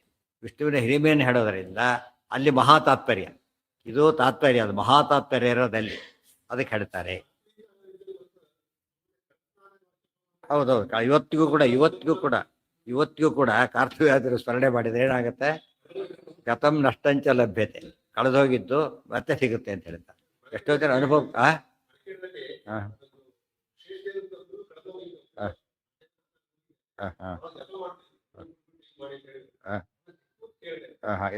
ಕೇಳೋದೆ ಬೇಕಾದ ಸೆಟ್ ಆಗ್ತಾರ ಆತ. ಅವೇ ಸಿಗುತ್ತೆ ಅಷ್ಟೇ ಅಲ್ಲ, ಫಾಸ್ಟ್ ಸಿಗುತ್ತೆ. ಮತ್ತೆ ಬೇಗ ಸಿಕ್ಬಿಡತ್ತೆ. ಇಲ್ಲೇ ಇತ್ತಲ್ಲ ಅದು ಆಸ್ಟ್ರೋಮ್ಯಾಟಿಕ್. ಭಾಳ ಆಶ್ಚರ್ಯ ಅದ. ಏನ ಅದೇ ಹೇಳಿದ್ದ, ತಕ್ಷಣ ಸಿಗುತ್ತೆ ತಕ್ಷಣ ಸಿಗುತ್ತೆ. ಈ ಪೊಲೀಸ್ ಕಂಪ್ಲೇಂಟ್ ಕೊಟ್ಟು ಹುಡುಕೋ ಆ ಕಂಪ್ಲೇಂಟೇ ಕಳೆದೋಗುತ್ತೆ ಎಷ್ಟೋ ಸಲ. ಅಷ್ಟರ ಮಟ್ಟಿಗೆ ಹೇಳಕ್ಕೆ ಬರೋದಿಲ್ಲ, ಮಿತಿ ಇದೆ ಅಲ್ಲಿ. ಈ ಯೋಗಿ ಈತ. ಅತಿ ಸ್ಮರಣೆಗೆ ಇನ್ನೂ ಶಕ್ತಿ ಇದೆ ಅಂತ ತಿಳ್ಕೊಂಡ್ರೆ ಎಷ್ಟು ಆಶ್ಚರ್ಯ ಅದು. ಅದು ಅವಸರ, ಇದು ಪ್ರಾರಬ್ಧ ಅಂತ ಕರೀತಾರೆ. ಅವಸರಾವೇಶ ಬಂದು ವಿರುದ್ಧ. ಈ ಪಾರ್ಟ್ ಬೇರೆ, ಆ ಪಾರ್ಟ್ ಬೇರೆ. ಕಾರ್ತವೀರ್ಯಾರ್ಜುನ ಅಭವತ್. ಜ್ಞಾನಿಗಳ ಆ ರೀತಿ ಮಾಡಿದಾಗ ಅವಸರಾವೇಶ ಕಾರಣ, ಅದಕ್ಕೆ ಕಾರಣ ಪ್ರಾರಬ್ಧ ಕರ್ಮ. ಉಳಿದವ್ರು ಮಾಡಿದಾಗ ಅವ್ರು ಅಷ್ಟೇ, ಅವ್ರು ತಪ್ಪಿಲ್ಲ, ಅವ್ರು ಅನುಭವಿಸ್ಬೇಕಾಗ್ತದೆ. ವಿಷ್ಣುವ್ರ ದತ್ತಾತ್ರೇಯ ನಾಮ್ನಃ ಪ್ರಸಾದಾತ್ ಯೋಗವೇ. ಅವ್ರು 1000 ಕೈಗಳು. 1000 ಹುಟ್ಟತಾನೆ 1000 ಕೈ ಇರಲಿಲ್ಲ. ಈ ತಪಸ್ಸು ಮಾಡಿ ಆಮೇಲೆ 1000 ಕೈ ಬಂತಾತನೆ. ತಪಸ್ಸಿನಿಂದ ಬಂದಿದ್ದ ಅದಲ್ಲ. ರಾವಣನಿಗೆ ಹಾಗಲ್ಲ, ಹುಟ್ಟತಿರ್ಲಿಕ್ಕೆ ಆಗಿದ್ದವನು. 10 ತಲೆ ಅವೆಲ್ಲ ಹುಟ್ಟತಿರ್ಲಿಕ್ಕೆ ಬಂದಿದ್ದು. ಆ ರೀತಿ ಬಂದಿದ್ದಲ್ಲ. ಯೋಗ ಶಕ್ತಿಯಿಂದ. ತಲೆ ಮಾತ್ರ ಒಂದೇ. ಪ್ರಪೋಷನ್ಗೆ ಎಷ್ಟು ತಲೆ ಇರಬೇಕಾಗಿತ್ತು? ಹಾಗಿದ್ರೆ 500 ತಲೆ ಇರಬೇಕಾಗಿತ್ತು. ಇಲ್ಲ, ಇದ್ದಿದ್ದು ಒಂದೇ ತಲೆನೇ. ವಿಷ್ಣು ತಸ್ಯಾನ್ಮಮಾಯೇ ಬಹವೋ ಯದವೋ ಬಹೂವರ್ ವಿಷ್ಣು ಸಂಶ್ರಯಾ. ಪುರೋರ್ವಂಶೇತು ಭರತಃ ಚಕ್ರವರ್ತಿ ಹರಿಪ್ರಿಯ. ವಂಶದ ಎಲ್ಲರೂ ಚಕ್ರವರ್ತಿಗಳಾಗ್ತಿದ್ದೀನ, ಗೊತ್ತಾಯ್ತಾ? ಇನ್ನೊಬ್ರು ಡಾಮಿನೇಟ್. ಸೂರ್ಯವಂಶ ಚಂದ್ರವಂಶ ಪ್ಯಾರಲೆಲ್ಲ ಬರ್ತಾ ಇದ್ರು ಎರಡು ಕೂಡ. ಮತ್ತೆ ಅವ್ರು ಡಾಮಿನೇಟ್ ಆಗ್ತಾ ಇವರು ಡಾಮಿನೇಟ್ ಆಗ್ತಾ ಇದ್ರು. ಎಲೆಕ್ಷನ್ ಬೇರೆ ಬೇರೆ ಪಾರ್ಟಿ ಆಡ್ತಾರಲ್ಲ, ಆ ಥರ. ಇದು ಕೆಟ್ಟದ್ದು, ಅದು ಒಳ್ಳೆ ರೀತಿಯಲ್ಲಿ. ಅಂದರೆ ಇದರಲ್ಲಿ ವೈಯಕ್ತಿಕ ಎಲ್ಲ ಇರುತ್ತೆ. ಅದು ಬರೀ ಪ್ರಜಾಹಿತಕ್ಕೋಸ್ಕರನೇ ಬರ್ತಾ ಇದ್ರು. ಇವ್ರು ಚಕ್ರವರ್ತಿ ಆದ್ರೆ ಆ ವಂಶದಲ್ಲಿ ಚಕ್ರವರ್ತಿ ಇಲ್ಲ. ಸೈಮಲ್ಟೇನಿಯಸ್ ಇಬ್ಬರೇ ಆಗಿರ್ತಾರೆ. ಆ ಕಾಲಕ್ಕೆ ಒಬ್ಬರೇನೆ. ಕಾರ್ತವೀರ್ಯಾರ್ಜುನ ಚಂದ್ರವಂಶದಲ್ಲಿ ಚಕ್ರವರ್ತಿ ಆಗಿದ್ದಾಗ ಸೂರ್ಯವಂಶದಲ್ಲಿ ಅಂಥವ್ರು ಇರಲಿಲ್ಲ. ಸೂರ್ಯವಂಶದಲ್ಲಿ ಚಕ್ರವರ್ತಿ ಇದ್ದಾಗ ಈ ಕಡೆ ಅಂಥವ್ರು ಇರಲಿಲ್ಲ. ಇಬ್ರು ಆಗಿದ್ದರೆ ಇಬ್ಬರು ಆಗ್ಲಿಕ್ಕೆ ಸಾಧ್ಯ ಇಲ್ಲ. ತಸ್ಯಾನ್ಮವಾಯೇ ಯದವಃ ಬಭೂವು ವಿಷ್ಣು ಸಂಶ್ರಯಾ. ಇವರ ವಂಶದಲ್ಲೇನೆ. ಇವರು ಕಾರ್ತವೀರ್ಯಾರ್ಜುನ ಯಾವ ವಂಶದವನೋ? ಯದು ವಂಶ. ಅದೇ ವಂಶದಲ್ಲಿ ಮುಂದೆ ಹುಟ್ಟಿದವರು ಏನಂತ ಹೆಸರಾಯಿತು? ಯಾದವರು. ಸಂಸ್ಕೃತದಲ್ಲಿ ಯದವಹ ಅಂದರೂ ಸರಿ ಯಾದವಹ ಅಂದರೂ ಸರಿ. ಯದವಹ ಅಂದರೂ ಯಾದವರು ಅಂತ ಅರ್ಥ. ಅದೇ ರೀತಿಯೇ ಕುರವಹ ಕೌರವಹ ಎರಡೂ ಹೇಳ್ಬೋದು. ಕುರವಹ ಅನ್ಬೋದು, ಕೌರವಹ ಅಂತ ಕರಿಬೋದು. ಆ ದೃಷ್ಟಿ ಯದವಹ ರಶ್ಯಾನ್ ಯದವಹ ಯಾದವಹ ಅನ್ಬೇಕಾಗ. ಯದುಹು ಯದೂ ಯದವಹ ಗೊತ್ತಾ, ಗುರವಹ ಇದ್ದಾಗೆ ಗುರವಹ ಅಂತ ಬಿಡಿಸ್ಬೇಕು. ಅನ್ವವಾಯ ಅಂದ್ರೆ ವಂಶ. ತಸ್ಯ ಅನ್ವವಾಯೆ ಅವನ ವಂಶದಲ್ಲಿ ವಿಷ್ಣು ಸಂಶ್ರಯ, ಮತ್ತೆ ಅದನ್ನು ಹೇಳಿದರು, ವಿಷ್ಣುವನ್ನೇ ಆಶ್ರಯಿಸಿದಂತಹ ಯದುಗಳು ಯಾದವರು ಹುಟ್ಟಿ ಬಂದರು. ಪುರೋರ್ವಂಶೇತು ಭರತಃ ಚಕ್ರ, ಎರಡು ಕವಲು, ಒಂದು ಸೂರ್ಯವಂಶ ಚಂದ್ರವಂಶ, ಇಲ್ಲಿ ಮತ್ತೆ ಎರಡು ಕವಲು ಯದುವಂಶ. ಇದು ಎಲ್ಲರ ವಂಶನೂ ಬೆಳೀತು, ಇವ್ರದ್ದು ವಿಶೇಷವಾಗಿ ಬೆಳೀತು. ಯದುವಂಶ ಮತ್ತು ಪುರವಂಶ ಉತ್ತರಾಧಿಕಾರದ ವಂಶಿಯಾಗಿ ಬೆಳೀತು. ಉಳಿದವ್ರದ್ದು ಆ ರೀತಿ ಆಗದೇನೆ ಅಲ್ಲಿ ಬೆಳೆದು ಅವ್ರ ಕಾಲಕ್ಕೆ ಮುಗಿದೋಯ್ತು. ಅಲ್ಲ ಅಲ್ಲ, ಚಂದ್ರವಂಶದಲ್ಲಿ ಕವಲುಗಳು, ಎರಡು ಕವಲುಗಳು ಬಂದು ಮಠಗಳಿಗೆ ಹೇಗೆ ಹೊಡ್ಕೊ ಬೇರೆ ಬೇರೆ ವಿಭಾಗವಾದವಲ್ಲ ಆ ಟೈಪ್. ಪುರೋರ್ವಂಶೇತು ಭರ, ಆಗ ಅಲ್ಲಿ ಚಕ್ರವರ್ತಿಯಾಗಿ ಅವನಿದ್ದ. ಮುಂದಿನ ಕಾಲಕ್ಕೆ ಒಬ್ಬನು ಬಂದ ಇಲ್ಲಿ. ಪುರೋರ್ವಂಶೇತು ಭರತಃ ಚಕ್ರವರ್ತಿ ಹರಿಪ್ರಿಯ. ಅವ್ರು ನೋಡಿ ಹೇಳಿದ್ರು ವಿಷ್ಣು ಭಕ್ತ ಅಂತ ಅಲ್ಲಿ ಹೇಳಿದ್ರು, ವಿಷ್ಣು ಸಂಶ್ರಯ ಅಂತ ಹೇಳಿದ್ರು, ವಿಷ್ಣು ಪದೈಕ ಭಕ್ತ ಅಂತ ಹೇಳಿದ್ರು, ಇಲ್ಲಿ ಹರಿಪ್ರಿಯ ಅಂತ ಹೇಳ್ತಾರೆ. ಪುರೋರ್ವಂಶೇತು ಭರತಃ ಚಕ್ರವರ್ತಿ ಹರಿಪ್ರಿಯ. ಭರತ ಅಂತ ಚಕ್ರವರ್ತಿ ಬಂದ, ಅದರಿಂದನೇ ಭರತಖಂಡ ಅಂತ ಹೆಸರಾಗಲಿಕ್ಕೆ ಈತನೂ ಕಾರಣ, ಜಡಭರತನೂ ಕಾರಣ. ವಿಶೇಷವಾಗಿ ಆತನ ಹೆಸರಲ್ಲಿ ಬಂತು. ಇಬ್ಬನ ಜಡಭರತನಿಂದಾಗಿ ಭರತಖಂಡ ಆಗಿತ್ತು. ಬಟ್ ಈತನದು ಅದು ಆಯ್ತು ಅಷ್ಟೇ. ಅದರಿಂದ ಮಹಾಭಾರತಕ್ಕೆ ಕಾರಣ ಆಗಲಿಕ್ಕೆ ಭರತ, ಇವ್ರ ವಂಶದವರ ಕಥೆ ಹೇಳಿದ್ರಿಂದ ಮಹಾಭಾರತ ಅಂತ ಹೆಸರು ಬಂತು. ಭರತಾನಾಂ ಮಹಾಜನ್ಮ ಮಹಾಭಾರತ ಮುಚ್ಯತೆ, ಮಹಾಭಾರತದಲ್ಲಿ ಹೇಳ್ತಾರೆ. ಭರತ ವಂಶವರ ಚರಿತ್ರೆ ಹೇಳೋದ್ರಿಂದ ಇದಕ್ಕೇನಂತ ಹೆಸರು, ಮಹಾಭಾರತ ಅಂತ ಹೆಸರಾಯಿತು. ಅದು ಸೆಕೆಂಡರಿ. ಮೇನ್ ಹೇಳ್ಬೇಕಾದ್ರೆ ಭರತ ಅಂದರೆ ಯಾರು, ವಾಯುದೇವರು. ವಾಯುದೇವರು ಭೀಮಸೇನ. ಇಡೀ ವಂಶದಲ್ಲಿ ಅತಿ ಪ್ರಸಿದ್ಧನಾಗಿದ್ದಾರೆ ಚಂದ್ರವಂಶದಲ್ಲಿ ಸರ್ವೋತ್ತಮ ಕೃಷ್ಣ, ಆ ಕಡೆಗೆ ಯದುವಂಶದಲ್ಲಿ, ಪೂರ್ವವಂಶದಲ್ಲಿ ಭೀಮಸೇನ. ಆದ್ದರಿಂದ ಮುಖ್ಯ ಶಬ್ದಕ್ಕೆ ಭರತ. ಅದಕ್ಕೆ ಭರತ ಭಾರತಿ, ಭರತ ನಿಂಡಿತು ಭಾರತಿ ಅಂತ ಇಟ್ಕೊಂಡ ಮೇಲೆ ಭಾರತಿ ದ್ರೌಪದಿ ಆದರೆ ಭರತ ಯಾರಾಗಬೇಕಾಗ, ಭೀಮಸೇನೆ ಆಗ. ಮಹಾಭಾರತ ಅನ್ನೋ ಹೆಸರಿನಲ್ಲೇ ಏನಿದೆ, ಭೀಮನ ಕಥೆ ಅಂತ ಹೆಸರು. ರಾಮಾಯಣ ರಾಮನ ಕಥೆ ಹೇಗೋ, ಮಹಾಭಾರತ ಭೀಮನ ಕಥೆ. ಗೊತ್ತಾಯ್ತಾ? ಅದು ಸರ್ವೋತ್ತಮನ ಕಥೆ, ಜೀವೋತ್ತಮನ ಕಥೆ. ಇಬ್ಬರಲ್ಲೂ ಎರಡು ಕಥೆನೂ ಬರುತ್ತೆ. ರಾಮನ ಕಥೆ ಹೇಳ್ತಾ ಹನುಮಂತನ ಕಥೆ ಬರುತ್ತೆ, ಭೀಮನ ಕಥೆ ಹೇಳ್ತಾ ಕೃಷ್ಣನ ಕಥೆ ಬರುತ್ತೆ. ವಾಸಿಷ್ಠ ಕೃಷ್ಣ ಪರಶುರಾಮನ ಚರಿತ್ರೆ ಎಲ್ಲ ಬರುತ್ತೆ. ಈ ಅರ್ಥದಲ್ಲಿ ಮುಖ್ಯ ಭಾರತ ಅಂದ್ರೆ ಈ ಅರ್ಥದಲ್ಲಿ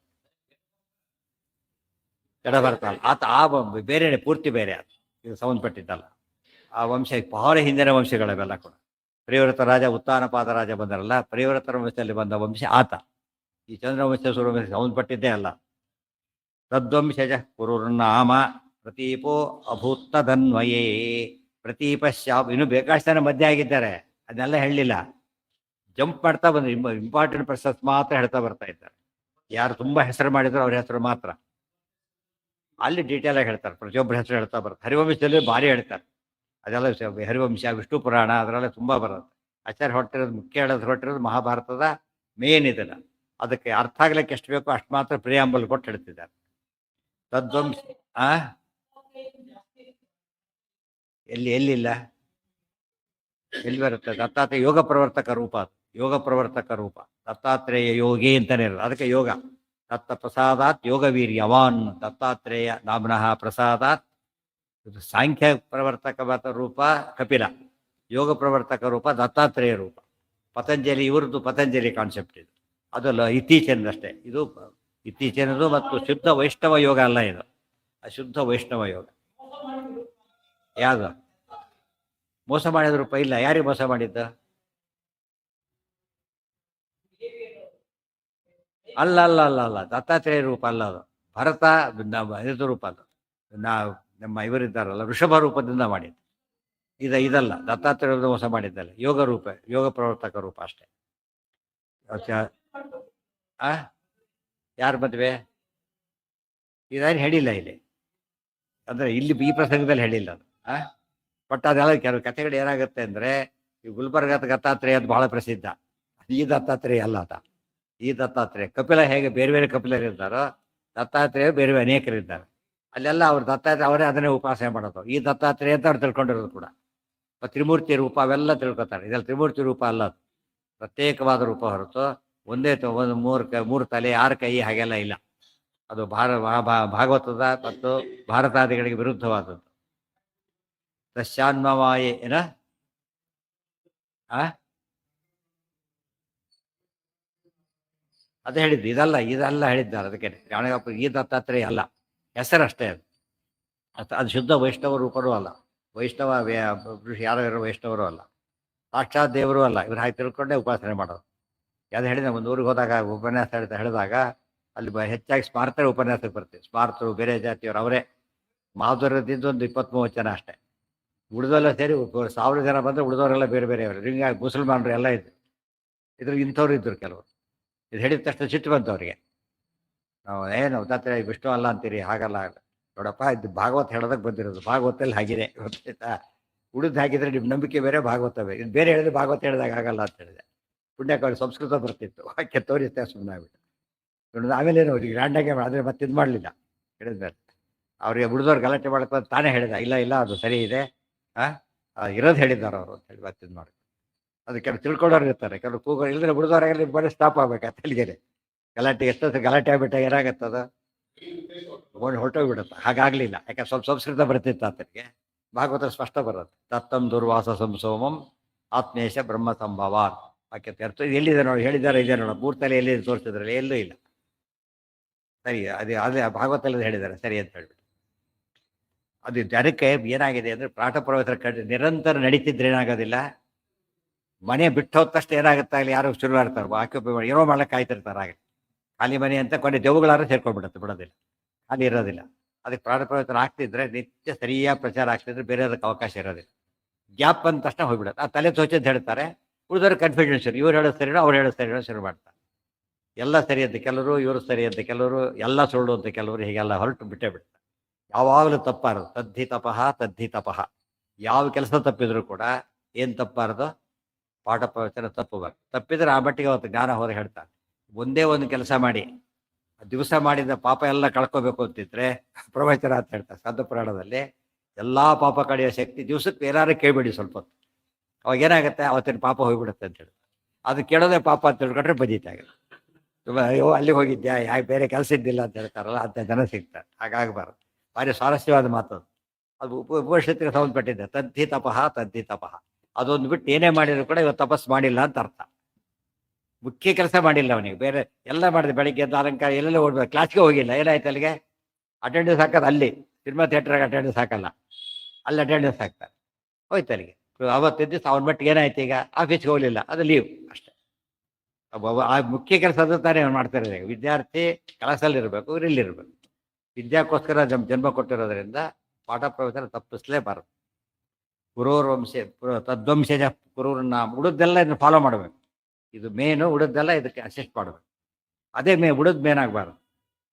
ಪ್ರತೀಪ ತದ್ವಂಶಜ ಕುರುರ್ನಾಮ.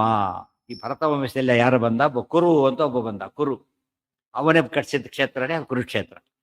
ಅವ್ನು ದೊಡ್ಡ ಹೆಸರು ಮಾಡಿದ.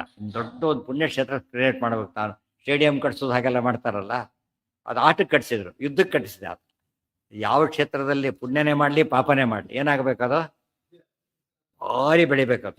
ಅಂತ ಕ್ಷೇತ್ರ ಮಾಡ್ತೇನೆ ಅಂತ ಹೊರಟ. ದೊಡ್ಡ ಕಥೆ ಇದೆ, ಮುಂದೆ ಮಹಾಭಾರತಲ್ಲೇ ಬರುತ್ತದ ಎಲ್ಲ ಕಥೆ. ಅದ್ರ ಪ್ರಕಾರ ಏನಾಯ್ತದ, ವರ ಸಿಗ್ತಾದ್ರೆ.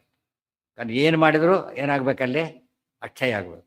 ಪಾಂಡವರಿಗೆ ಒಳ್ಳೆ ಧರ್ಮ ಯುದ್ಧ ಮಾಡಿದ್ರು, ಎಷ್ಟು ಬಂತು ಅವರಿಗೀಗ ಅಕ್ಷಯ ಪುಣ್ಯ. ಪಾಪ ದುರ್ಯೋಧನ ಪಾಪ ಮಾಡಿದ್ರು, ಏನು ಅಕ್ಷಯ ಪಾಪ ಬಂತವ್ರು. ಈ ಕೋರ್ಟಲ್ಲಿ ಸೋಲು ಗೆಲುವು ಇಬ್ಬರಿಗೂ ಎಫೆಕ್ಟ್ ಆಗುತ್ತೆ. ಸೋತವನು ಪರ್ಮನೆಂಟಾಗಿ ಸೋತ ಲೆಕ್ಕ, ಸುಪ್ರೀಂ ಕೋರ್ಟಲ್ಲಿ ಸೋತ್ರೆ ಮತ್ತೆಲ್ಲರಿಗೆಲ್ಲ ಚಾನ್ಸೇ ಇಲ್ಲ. ಗೆದ್ದವರಿಗೆ 100% ಸೇಫ್. ಇದೊಂದು ಕೋರ್ಟ್ ದೊಡ್ಡ ಕೋರ್ಟ್ ಅಲ್ಲ, ಒಂದೇ ಕೋರ್ಟಲ್ಲಿ ಹೇಗೆ ತೀರ್ಮಾನ ಆಗಬೇಕು, ಒಂದೇ ಕುರುಕ್ಷೇತ್ರದಲ್ಲಿ ಪುಣ್ಯ ಪಾಪಗಳ ತೀರ್ಮಾನ ಆಗಬೇಕು. ಅದನ್ನು ಮಾಡಿದವನು ಯಾರು, ಕುರು. ಅದಕ್ಕೆ ಕುರುಕ್ಷೇತ್ರ ಅಂತ ಇವತ್ತಿಗೂ ಕುರುಕ್ಷೇತ್ರ ಅಂತ ಹೆಸರು. ಅದಕ್ಕೆ ಕುರುಕ್ಷೇತ್ರ ಸಿಟಿ, ಕುರುಕ್ಷೇತ್ರ ಯೂನಿವರ್ಸಿಟಿ ಹೆಸರು ಕೂಡ ಕುರುಕ್ಷೇತ್ರ ಯೂನಿವರ್ಸಿಟಿನೇ. ಅದಕ್ಕೆ ಬಹಳ ದೊಡ್ಡದಾಗಿದೆ. ದಶಾನ್ಮವಾಯೇ ಯದವಃ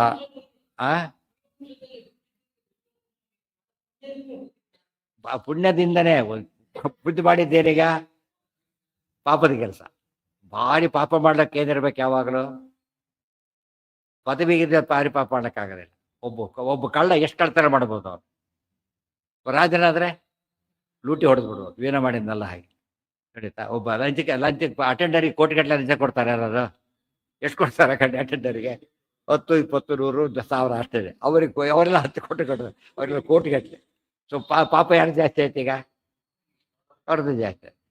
ಅದರಿಂದ ಭಾಳ ಹುಷಾರಾಗಿರ್ಬೇಕು. ದೊಡ್ಡ ವಂಶ ಅಂದರೆ ಮೇಲೆ ಹೋದಾಗ ಲೆಕ್ಕ. ಸರಿಗೆ ಹೋದರೆ ಸುರಕ್ಷಿತ, ಬಿದ್ದರೆ ಪೀಸ್ ಪೀಸು. ಟ್ರೈನ್ ಆಕ್ಸಿಡೆಂಟ್ ಆದರೆ ಹುಡುಕ್ಲಕ್ಕೆ ಹೋಗ್ಬೇಕಾಗಿಲ್ಲ. ಬೇರೆ ದಾರೆ ಬಿಡಿದ್ರೆ ಚಾನ್ಸ್ ಎಲ್ಲೋ 4 ಜನ 10 ಜನ ಸಾಯ್ಬೋದು. Very rare. ಏನು ಯಾರು ಏನು ಏನು ಬಿದ್ದಿಲ್ವಾ? ಹಾಂ. ಏನ? ಹಾಂ. ಹ್ಞೂ. ಹೌದು ಹೌದು ಹೌದು ಹೌದು.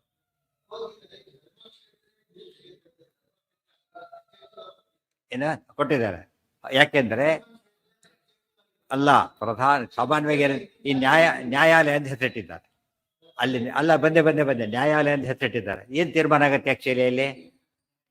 ನ್ಯಾಯ ತೀರ್ಮಾನ ಆಗುತ್ತೆ, ಹೌದ್ ತಾನೆ? ನ್ಯಾಯ ತೀರ್ಮಾನ ಆಗುತ್ತೆ, ಅದಕ್ಕೆ ನ್ಯಾಯಾಲಯ ಅಂತ ಕರೀತಾರೆ. ಕುರುಕ್ಷೇತ್ರ ಏನ್ ಹೇಳೋದು? ಧರ್ಮಕ್ಷೇತ್ರ. ಅಧರ್ಮ ತೀರ್ಮಾನ ಆಗಬಾರ್ದು, ಧರ್ಮನೇ ತೀರ್ಮಾನ. ಅದ್ರ ಅರ್ಥ ಏನು? ಧರ್ಮನೇ ಗೆಲ್ಲಬೇಕು. ಪಾಂಡವರಿಗೆ ಸಿಕ್ಕಿತ್ತು ಅದೇ. ಅದು ಹಾ ಹಾ. ಓ, ಬೇಕಾಷ್ಟು ಯುದ್ಧ ನಡೆದಿದೆ ಅಲ್ಲಿ. ಪರಶುರಾಮ ಭೀಷ್ಮರ ಯುದ್ಧ ನಡೆದಿದೆ ಅಲ್ಲೇನೆ. ತುಂಬಾ ಯುದ್ಧ ನಡೆದಿರೋದು. ಇನ್ಫ್ಯಾಕ್ಟ್ ನೀವು ಪಾಣಿಪತ್ ಕೇಳಿದಿರಲ್ಲ, ಹಿಸ್ಟ್ರಿ ಓದೋರಿಗೆ ಅದು ಗೊತ್ತು, ಕುರುಕ್ಷೇತ್ರ ಗೊತ್ತಿರೋದಿಲ್ಲ ಅದು ಗೊತ್ತು. ಪಾಣಿಪತ್ಗೆ ಅಟ್ಯಾಚ್ ಆಗಿರೋದೇನೆ. ಎಲ್ಲಿಂದ ಆ ಕಡೆ ಹೊರಟ್ರೆ ಪಾಣಿಪತ್ ಬರುತ್ತೆ, ಕುರುಕ್ಷೇತ್ರ ಬರುತ್ತಾಗ. ಆಗಿನ ಕಾಲದ ಬ್ಯಾಟರ್ ಫೀಲ್ಡೇ ಅದು ಮೊದಲಿಂದ ಕೂಡ. ಬೇಕಾಷ್ಟಾಗಿ ಒಂದೆರಡಲ್ಲ, ವ್ಯತ್ಯಾಸ ತುಂಬಾ ಹೇಳ್ತಾರೆ ಎಷ್ಟೆಷ್ಟು ಯುದ್ಧಗಳಾಯ್ತು ಅಂತ ಹೇಳಿದ್ರೆ. ಆ ಚಿಂತ್ರಾಗದ ಗಂಧರ್ವ ಯುದ್ಧ ಆಗಿದ್ದು ಅಲ್ಲೇನೆ ತುಂಬಾ. ಆ ದೃಷ್ಟಿಯಿಂದ ನೋಟೆಡ್ ಇದು. ಅಲ್ಲಿ ಜನ ಧರ್ಮಕ್ಷೇತ್ರ ಅಂತ ಕರೆಯೋದು, ಗೊತ್ತಾಯ್ತು? ಅಲ್ಲಿ ಹೋಗಿ ಅಲ್ಲಿ ಲೋಕಲ್ ವಾಸ ಮಾಡ್ತಾರಲ್ಲ, ಧರ್ಮಕ್ಷೇತ್ರ ಹೇಳ್ತಾರೆ, ಮಾತೆತ್ತಾರೆ, ಅದೇ ಮಾತು ಉಪಯೋಗಿಸೋದು. ಭಾರಿ ಅವ್ರ ವ್ಯವಹಾರನೇ ಬೇರೆ. ನಮ್ಗೆ ಇಲ್ಲಿ ಅಲ್ಲಿಗೂ ಅಲ್ಲೇ ಸಹ ನಿಮಗೆ ಹತ್ರ ಕಾಣಿಸ್ತದೆ. ಮಹಾಭಾರತ ಭಾಗವತಗಳೆಲ್ಲ ಬಹಳ ಅವ್ರ ಜೀವನ ಇವತ್ತಿಗೂ ಕೂಡ ಹೇಗೆ ಉಳಿಸ್ಕೊಂಡಿದ್ದಾರೆ, ಅವರು ಜೊತೆಗೆ ಇದ್ದಾರೆ ಜನಗಳಿಗೆ. ನಮ್ಮಲ್ಲಿ ಆ ರೀತಿ ಇತಿಹಾಸದ ಬಗ್ಗೆ ಪರಿಜ್ಞಾನ ಕಡಿಮೆ, ಅಲ್ಲಿ ಜಾಸ್ತಿ. ಹೌದೌದು, ಬರೀ ಹೌದೌದು. ಭಾಗವತ ಅಂದ್ರೆ ಅವ್ರಿಗೆ ಪಂಚಪ್ರಾಣ ಜನಗಳಿಗೆ. ಅವ್ರ ಭಕ್ತಿ ನೋಡ್ಬೇಕು. ಅದರಲ್ಲೆಲ್ಲ ಭಾರತ ರಾಮಾಯಣದ ಬಗ್ಗೆ ಇಲ್ಲೆಲ್ಲ ನಮ್ಮ ಇದ್ದಿದ್ರೆ ಅಯೋಧ್ಯೆ ಸಿಗೋ ಚಾನ್ಸೇ ಇರಲಿಲ್ಲ. ಅಲ್ಲಿ ಜನಕ್ಕೆ ಅಷ್ಟು ಭಕ್ತಿ ಇರೋದು. ಮೊದಲ ಜನ ದೇವರ ಹೆಸರು, ಅದ ಹೆಸರು ಕೇಳಿದ್ರಂತೂ ಪುಣ್ಯಭೂಮಿ ಅಂತೇಳಿ ಅಷ್ಟು ಖುಷಿ ಪಡ್ತಾರೋ. ಅಲ್ಲಿರೋದು ಭಾರಿ ಭಾಗ್ಯ ಅಂತ ತಿಳ್ಕೊಂಡಿದ್ದಾರೆ. ಅದು ಶಾಸ್ತ್ರ ಪ್ರಕಾರ ಸರಿಯಾದ. ಗ್ರಹಣ ಅವೆಲ್ಲ ಬಂದ ಕಾಲಕ್ಕೆ ಕಂಟ್ರೋಲ್ ಮಾಡಕ್ ಆಗೋದಿಲ್ಲ. ಕುರುಕ್ಷೇತ್ರಕ್ಕೆ ಹೋದಾಗ ಇರುತ್ತಲ್ಲ, ಗೊತ್ತಾಯ್ತಿಲ್ಲ. ಅಲ್ಲಿ ಹೋದಾಗ ಅವ್ರು ಫಸ್ಟ್ ಕೇಳಿದೆ, ಎಷ್ಟು ಸಾವಿರ ಜನ ಬರ್ತಾರೆ? ಏ 1000 ನೈ, ಲ್ಯಾಕ್ ಬೇ ಅಂತ ಹೇಳಿದ್ರು. 1000 ನಾನ್ ಸ್ಟಾಪ್ ಅಲ್ಲಿ ಹೋಗ್ಬಿಟ್ರೆ. ಅದು ಅದೇ ಕಾಲಕ್ಕೆ ಮಾಡ್ಬೇಕು ಅಂತಿಲ್ಲ ಅವರಿಗೆ, ಅಷ್ಟು ಜನ ಇಲ್ಲ. ಇಡೀ ದಿವಸ ಬರ್ತಾರೆ ಇರ್ತಾರೆ. ಗಾಡಿ ಸುರದ್ರಿ ಬೋಡಾಳಿಗೆ ಬಡಿ ಕಲಿಸ್ತಾರೆ ನಿಮಗೆ. ಅಲ್ಲಿ ನಡೀತಲ್ಲಿ ಮಾಡ್ಕೊಂಡು ಬರ್ತಿರ್ಬೇಕಷ್ಟೇ. ಏನ್ ಪ್ಯಾಕ್ಡ್ ಅಂದ್ರೆ ಪ್ಯಾಕ್, ಓಡಾಡಕ್ಕೆ ಸಾಧ್ಯ ಇಲ್ಲ. ಥ್ರೋಟ್ ಇಡೀ ದೊಡ್ಡದು. ಮತ್ತೆ ಭಾರಿ ದೊಡ್ಡ ಸರೋವರ ಅದು. ಇನ್ನೂ ದೊಡ್ಡದಿತ್ತಂತೆ, ಸರ್ಕಾರ ಮುಚ್ಚಿದ್ರಂತೆ ಆಮೇಲೆ. ಇನ್ನೂ ಭಾರಿ ದೊಡ್ಡದಿತ್ತಂತೆ. ಒಂದ್ಸತಿ 1 ಲಕ್ಷ ಜನ ಸ್ನಾನ ಮಾಡ್ಬೋದು, ಒಂದೇ ಸರ್ತಿಗೆ 1 ಲಕ್ಷ ಜನ. ಅದು ನಾನ್ ಸ್ಟಾಪ್ ಇರುತ್ತೆ, ನೆನ್ಪಿಟ್ಕೊಳ್ಳಿ. ಅದೇನು ಹೆಚ್ಚು ಸ್ನಾನ ಮಾಡೋ ಮುಡಿ ಬಂದ್ಬಿಡ್ತಾರೆ ಈ ಕಡೆ ಅಷ್ಟೇ. ಹೆಚ್ಚು ಸ್ನಾನ ಮಾಡೋ ಟೈಮ್ ಸಿಗೋದಿಲ್ಲ. ಅಷ್ಟು ಜನ ಸೇರಿದ ಗ್ರಹಣಗಳಿಗೆ. ಇಲ್ಲಿ ನೊಣ ಹೊಡೆಯೋದಿರೋದಿಲ್ಲ. ಹೋದ್ರೆ ತೀರ್ಥಕ್ಷೇತ್ರಕ್ಕೂ ಯಾರ್ಯಾರ್ಯಾರೋ ಇರೋದಿಲ್ಲ. ಯಾರೋ ಒಬ್ಬೊಬ್ರು ದಾರಿ ಬಂದವ್ರು ಇರ್ಬೇಕು ಅಷ್ಟೇ ಹೊರತು ಯಾರು ಇರೋದಿಲ್ಲ. ಎಷ್ಟು ಜನ ಸಾಯ್ತಾರೆ, ತುಂಬಾ ಜನ ಇದ್ರಾಗ. ಮೊದಲೆಲ್ಲ ಕುಂಭಮೇಳದಲ್ಲಿ ತುಂಬಾ ಜನ ಸತ್ತು ಹೋಗ್ತಾ ಇದ್ರು ಬೇಕಾದ್ರೆ. ಸ್ಟಾಂಪೇಡೆ ಆಗ್ತಿತ್ತು. ಯಾರು ಹೇಳಿದ್ರು? ಅದು ಅರ್ಥ ಇಲ್ಲ ಅಂದ್ರೆ ತಾತ್ಪರ್ಯ. ಅದು ಎಲ್ಲ ಕಡೆ ಅಷ್ಟೇನೆ. ಅದು ಎಲ್ಲ ಕಡೆ ಹೋದ್ರು ಕೂಡ ಅವರು ಬದರಿಗೆ ಹೋದ್ರು ಅಷ್ಟೇನೆ. ನೀವು ಮಾಡ್ಕೋತೀವಿ ಅಂದ್ರೆ ಅಲೋ ಮಾಡಲ್ಲ ಅವರು. ಅವ್ರು ದುಡ್ಡು ಕೊಟ್ಬಿಟ್ಟು ಹೋಗ್ಬಿಡ್ತಾರೆ ಅಷ್ಟೇ. ಆಮೇಲೆ ನಾವು ಮಾಡ್ಕೋಬೋದು ಅಷ್ಟೇ.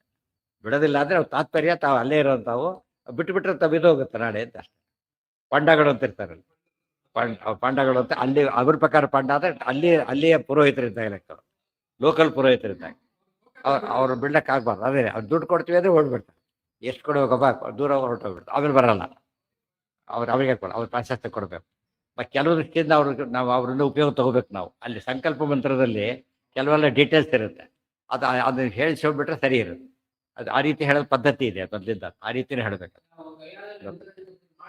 ಹ್ಞೂ, ಹೌದಾ? ಆಮೇಲೆ ತಂಟೆ ಬರಲ್ಲ. ತಪ್ಪೇನಲ್ಲ ಅದು. ಗುಂಡಗಿರಿ ಏನು ಅದೆಲ್ಲ ಮಾಡೋದಿಲ್ಲ. ಅದು ಮಾಡಿದವರು ಗಲಾಟೆ ಮಾಡ್ತಾರೆ. ತದ್ವಂಶಜ ಕುರುರ್ನಾಮ ಪ್ರತೀಪೋಹು. ಅಲ್ಲಿ ಕೊಟ್ಟರು ಕೂಡ ಗಾಯದಲ್ಲಿ ಅವ್ರು ಕೂತಿರ್ತಾರೆ, ಬಂದು ಬಿಡೋದಿಲ್ಲ. ಅವ್ರು ಸುಮ್ಮನೆ ಆಗೋವರೇ ಸುಮ್ಮನೆ ಕೂತಿರ್ತಾರೆ, ನೋಡ್ತಾ ಕೂತಿರ್ತಾರೆ, ಅಬ್ಸರ್ವ್ ಮಾಡ್ತಾ ಕೂತಿರ್ತಾರೆ. ಕೆಲವು ಕಡೆ ಬರೋದೇ ಇಲ್ಲ, ಅಲ್ಲಿ ಬರ್ತಾರೆ. ಊಟಕ್ಕೆಲ್ಲ ಕರೆದೇ ಬರ್ತಾರೆ ಅವ್ರು. ಎಲ್ಲ ಬಂದು ವ್ಯವಸ್ಥಿತ ಮಾಡ್ಕೊಂಡು ಹೋಗ್ತಾರೆ. ಹಾಂ ಹಾಂ, ಹೌದು ಹೌದು. ಹಾಂ, ಅಂದ್ರೆ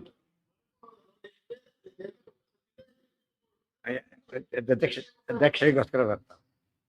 ತದ್ವಂಶಜಃ ಕುರುರ್ನಾಮ ಪ್ರತೀಪೋಃ ತದನ್ವಯೇ ಪ್ರತಿಪಶ್ಯ ಅಭವನ್ ಪುತ್ರಾಃ ತ್ರಯಸ್ತ್ರೇತಾಗ್ನಿವರ್ಚಸಃ. ಅದರಲ್ಲಿ ಕುರು ಎಲೆಯಿತು ಕುರುರ್ನಾಮ ಪ್ರತೀಪೋಹು ಅವರ ವಂಶದ ಅದಕ್ಕೆ ಆಚಾರ್ಯ ಹೇಳಿದ್ರು ಮಗ ಅಂತ ಕರೀಲಿಲ್ಲ, ಅನ್ವಯೇ ಅಂತ ಹೇಳಿಬಿಟ್ರು, ಅಂದರೆ ವಂಶದಲ್ಲಿ ಅಂತ. ಅನ್ವವಾಯೇ ಅನ್ವಯೇ ವಂಶೆ ಅಂತ ಹೇಳಿದಾಗ ತಕ್ಷಣ ಹುಟ್ಟಿದವನು ಅಂತ ತಿಳ್ಕೊಂಡು ಹೋಗಬೇಡಿ, ಮುಂದೆ ಬಂದಿದ್ದು ಅಂತ ಅರ್ಥ. ಇವತ್ತು ರಾಯರು ಮಧ್ವ ಪೀಠದಲ್ಲಿ ಬಂದರು ಅಂತ ಹೇಳಿದ ತಕ್ಷಣ ಏನಾಗುತ್ತೆ? ಮಧ್ವಾಚಾರ್ಯ ಸಾಕ್ಷಾತ್ ಶಿಷ್ಯರೇ ಬಂದರು ಅಂತ ಅರ್ಥ ಅಲ್ಲ. ಆ ಪೀಠದಲ್ಲಿ ಮಾಧ್ವ ಪೀಠದಲ್ಲಿ ಬಂದವರು ಅಷ್ಟು ಹೇಳಿದ ತಕ್ಷಣ ಡೈರೆಕ್ಟ್ ಅಲ್ಲ, ಸಾಕ್ಷಾತ್ ಶಿಷ್ಯ ಅಂತ ಹೇಳಿದಾಗ ಅದು ಬರುತ್ತೆ. ಸಾಕ್ಷಾತ್ ಶಿಷ್ಯರು ಅಂದರೆ ಡೈರೆಕ್ಟ್ ಆಗಿರಲೇಬೇಕು. ದೇವಾ ಪ್ರತೀಪಸ್ಯ ಅಭವತ್ ಪುತ್ರಾಹ ತ್ರಯ ಅಭವನ್ ಪುತ್ರಾಹ ತ್ರಯ.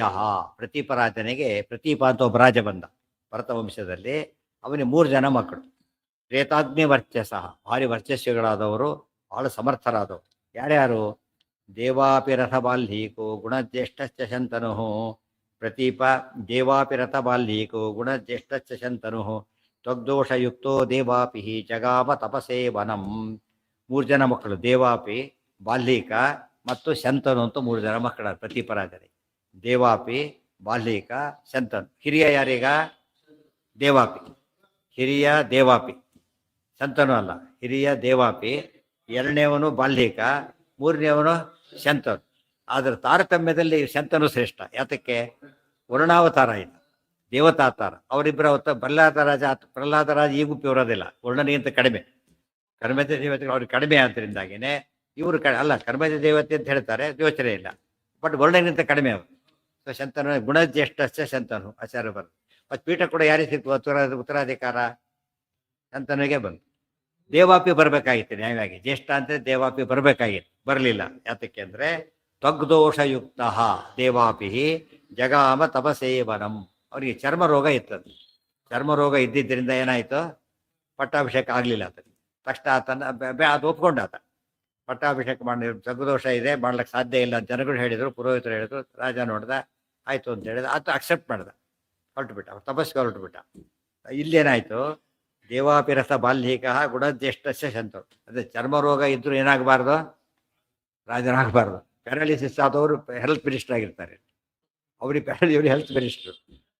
ಪರೀಕ್ಷೆಯಲ್ಲಿ ಕಾಪಿ ಹೊಡೆದು ಪಾಸ್ ಆದರೆ ಎಜುಕೇಷನ್ ಮಿನಿಸ್ಟ್ರು. ಆ್ಯಕ್ಚುಲಿ ನಾವಿದ್ದಾಗ ಎಜುಕೇಷನ್ ಮಿನಿಸ್ಟ್ರ್ ಕಾಪಿ ಹೊಡೆದು ಬಂದವರು, ಗೊತ್ತಾಯ್ತಾ? ದೊಡ್ಡ ಗಲಾಟೆಗಳು ಅದೆಲ್ಲ. ಅದನ್ನು ಎಷ್ಟರ ಮಟ್ಟಿಗೆ ಕೆಟ್ಟೋಗಿದೆ ಬದುಕು ಸಾಕ್ಷಿ. ಅದು ತೀರಾ ಸ್ವಾತಂತ್ರ್ಯ, ಸ್ವೇಚ್ಛ ಆ ಥರ ಆಗಬಾರ್ದು. ಒಂದು ಮಿನಿಮಮ್ ಕ್ವಾಲಿಫೈಡ್ ಒಂದು ಕಡೆ ಇರಬೇಕು.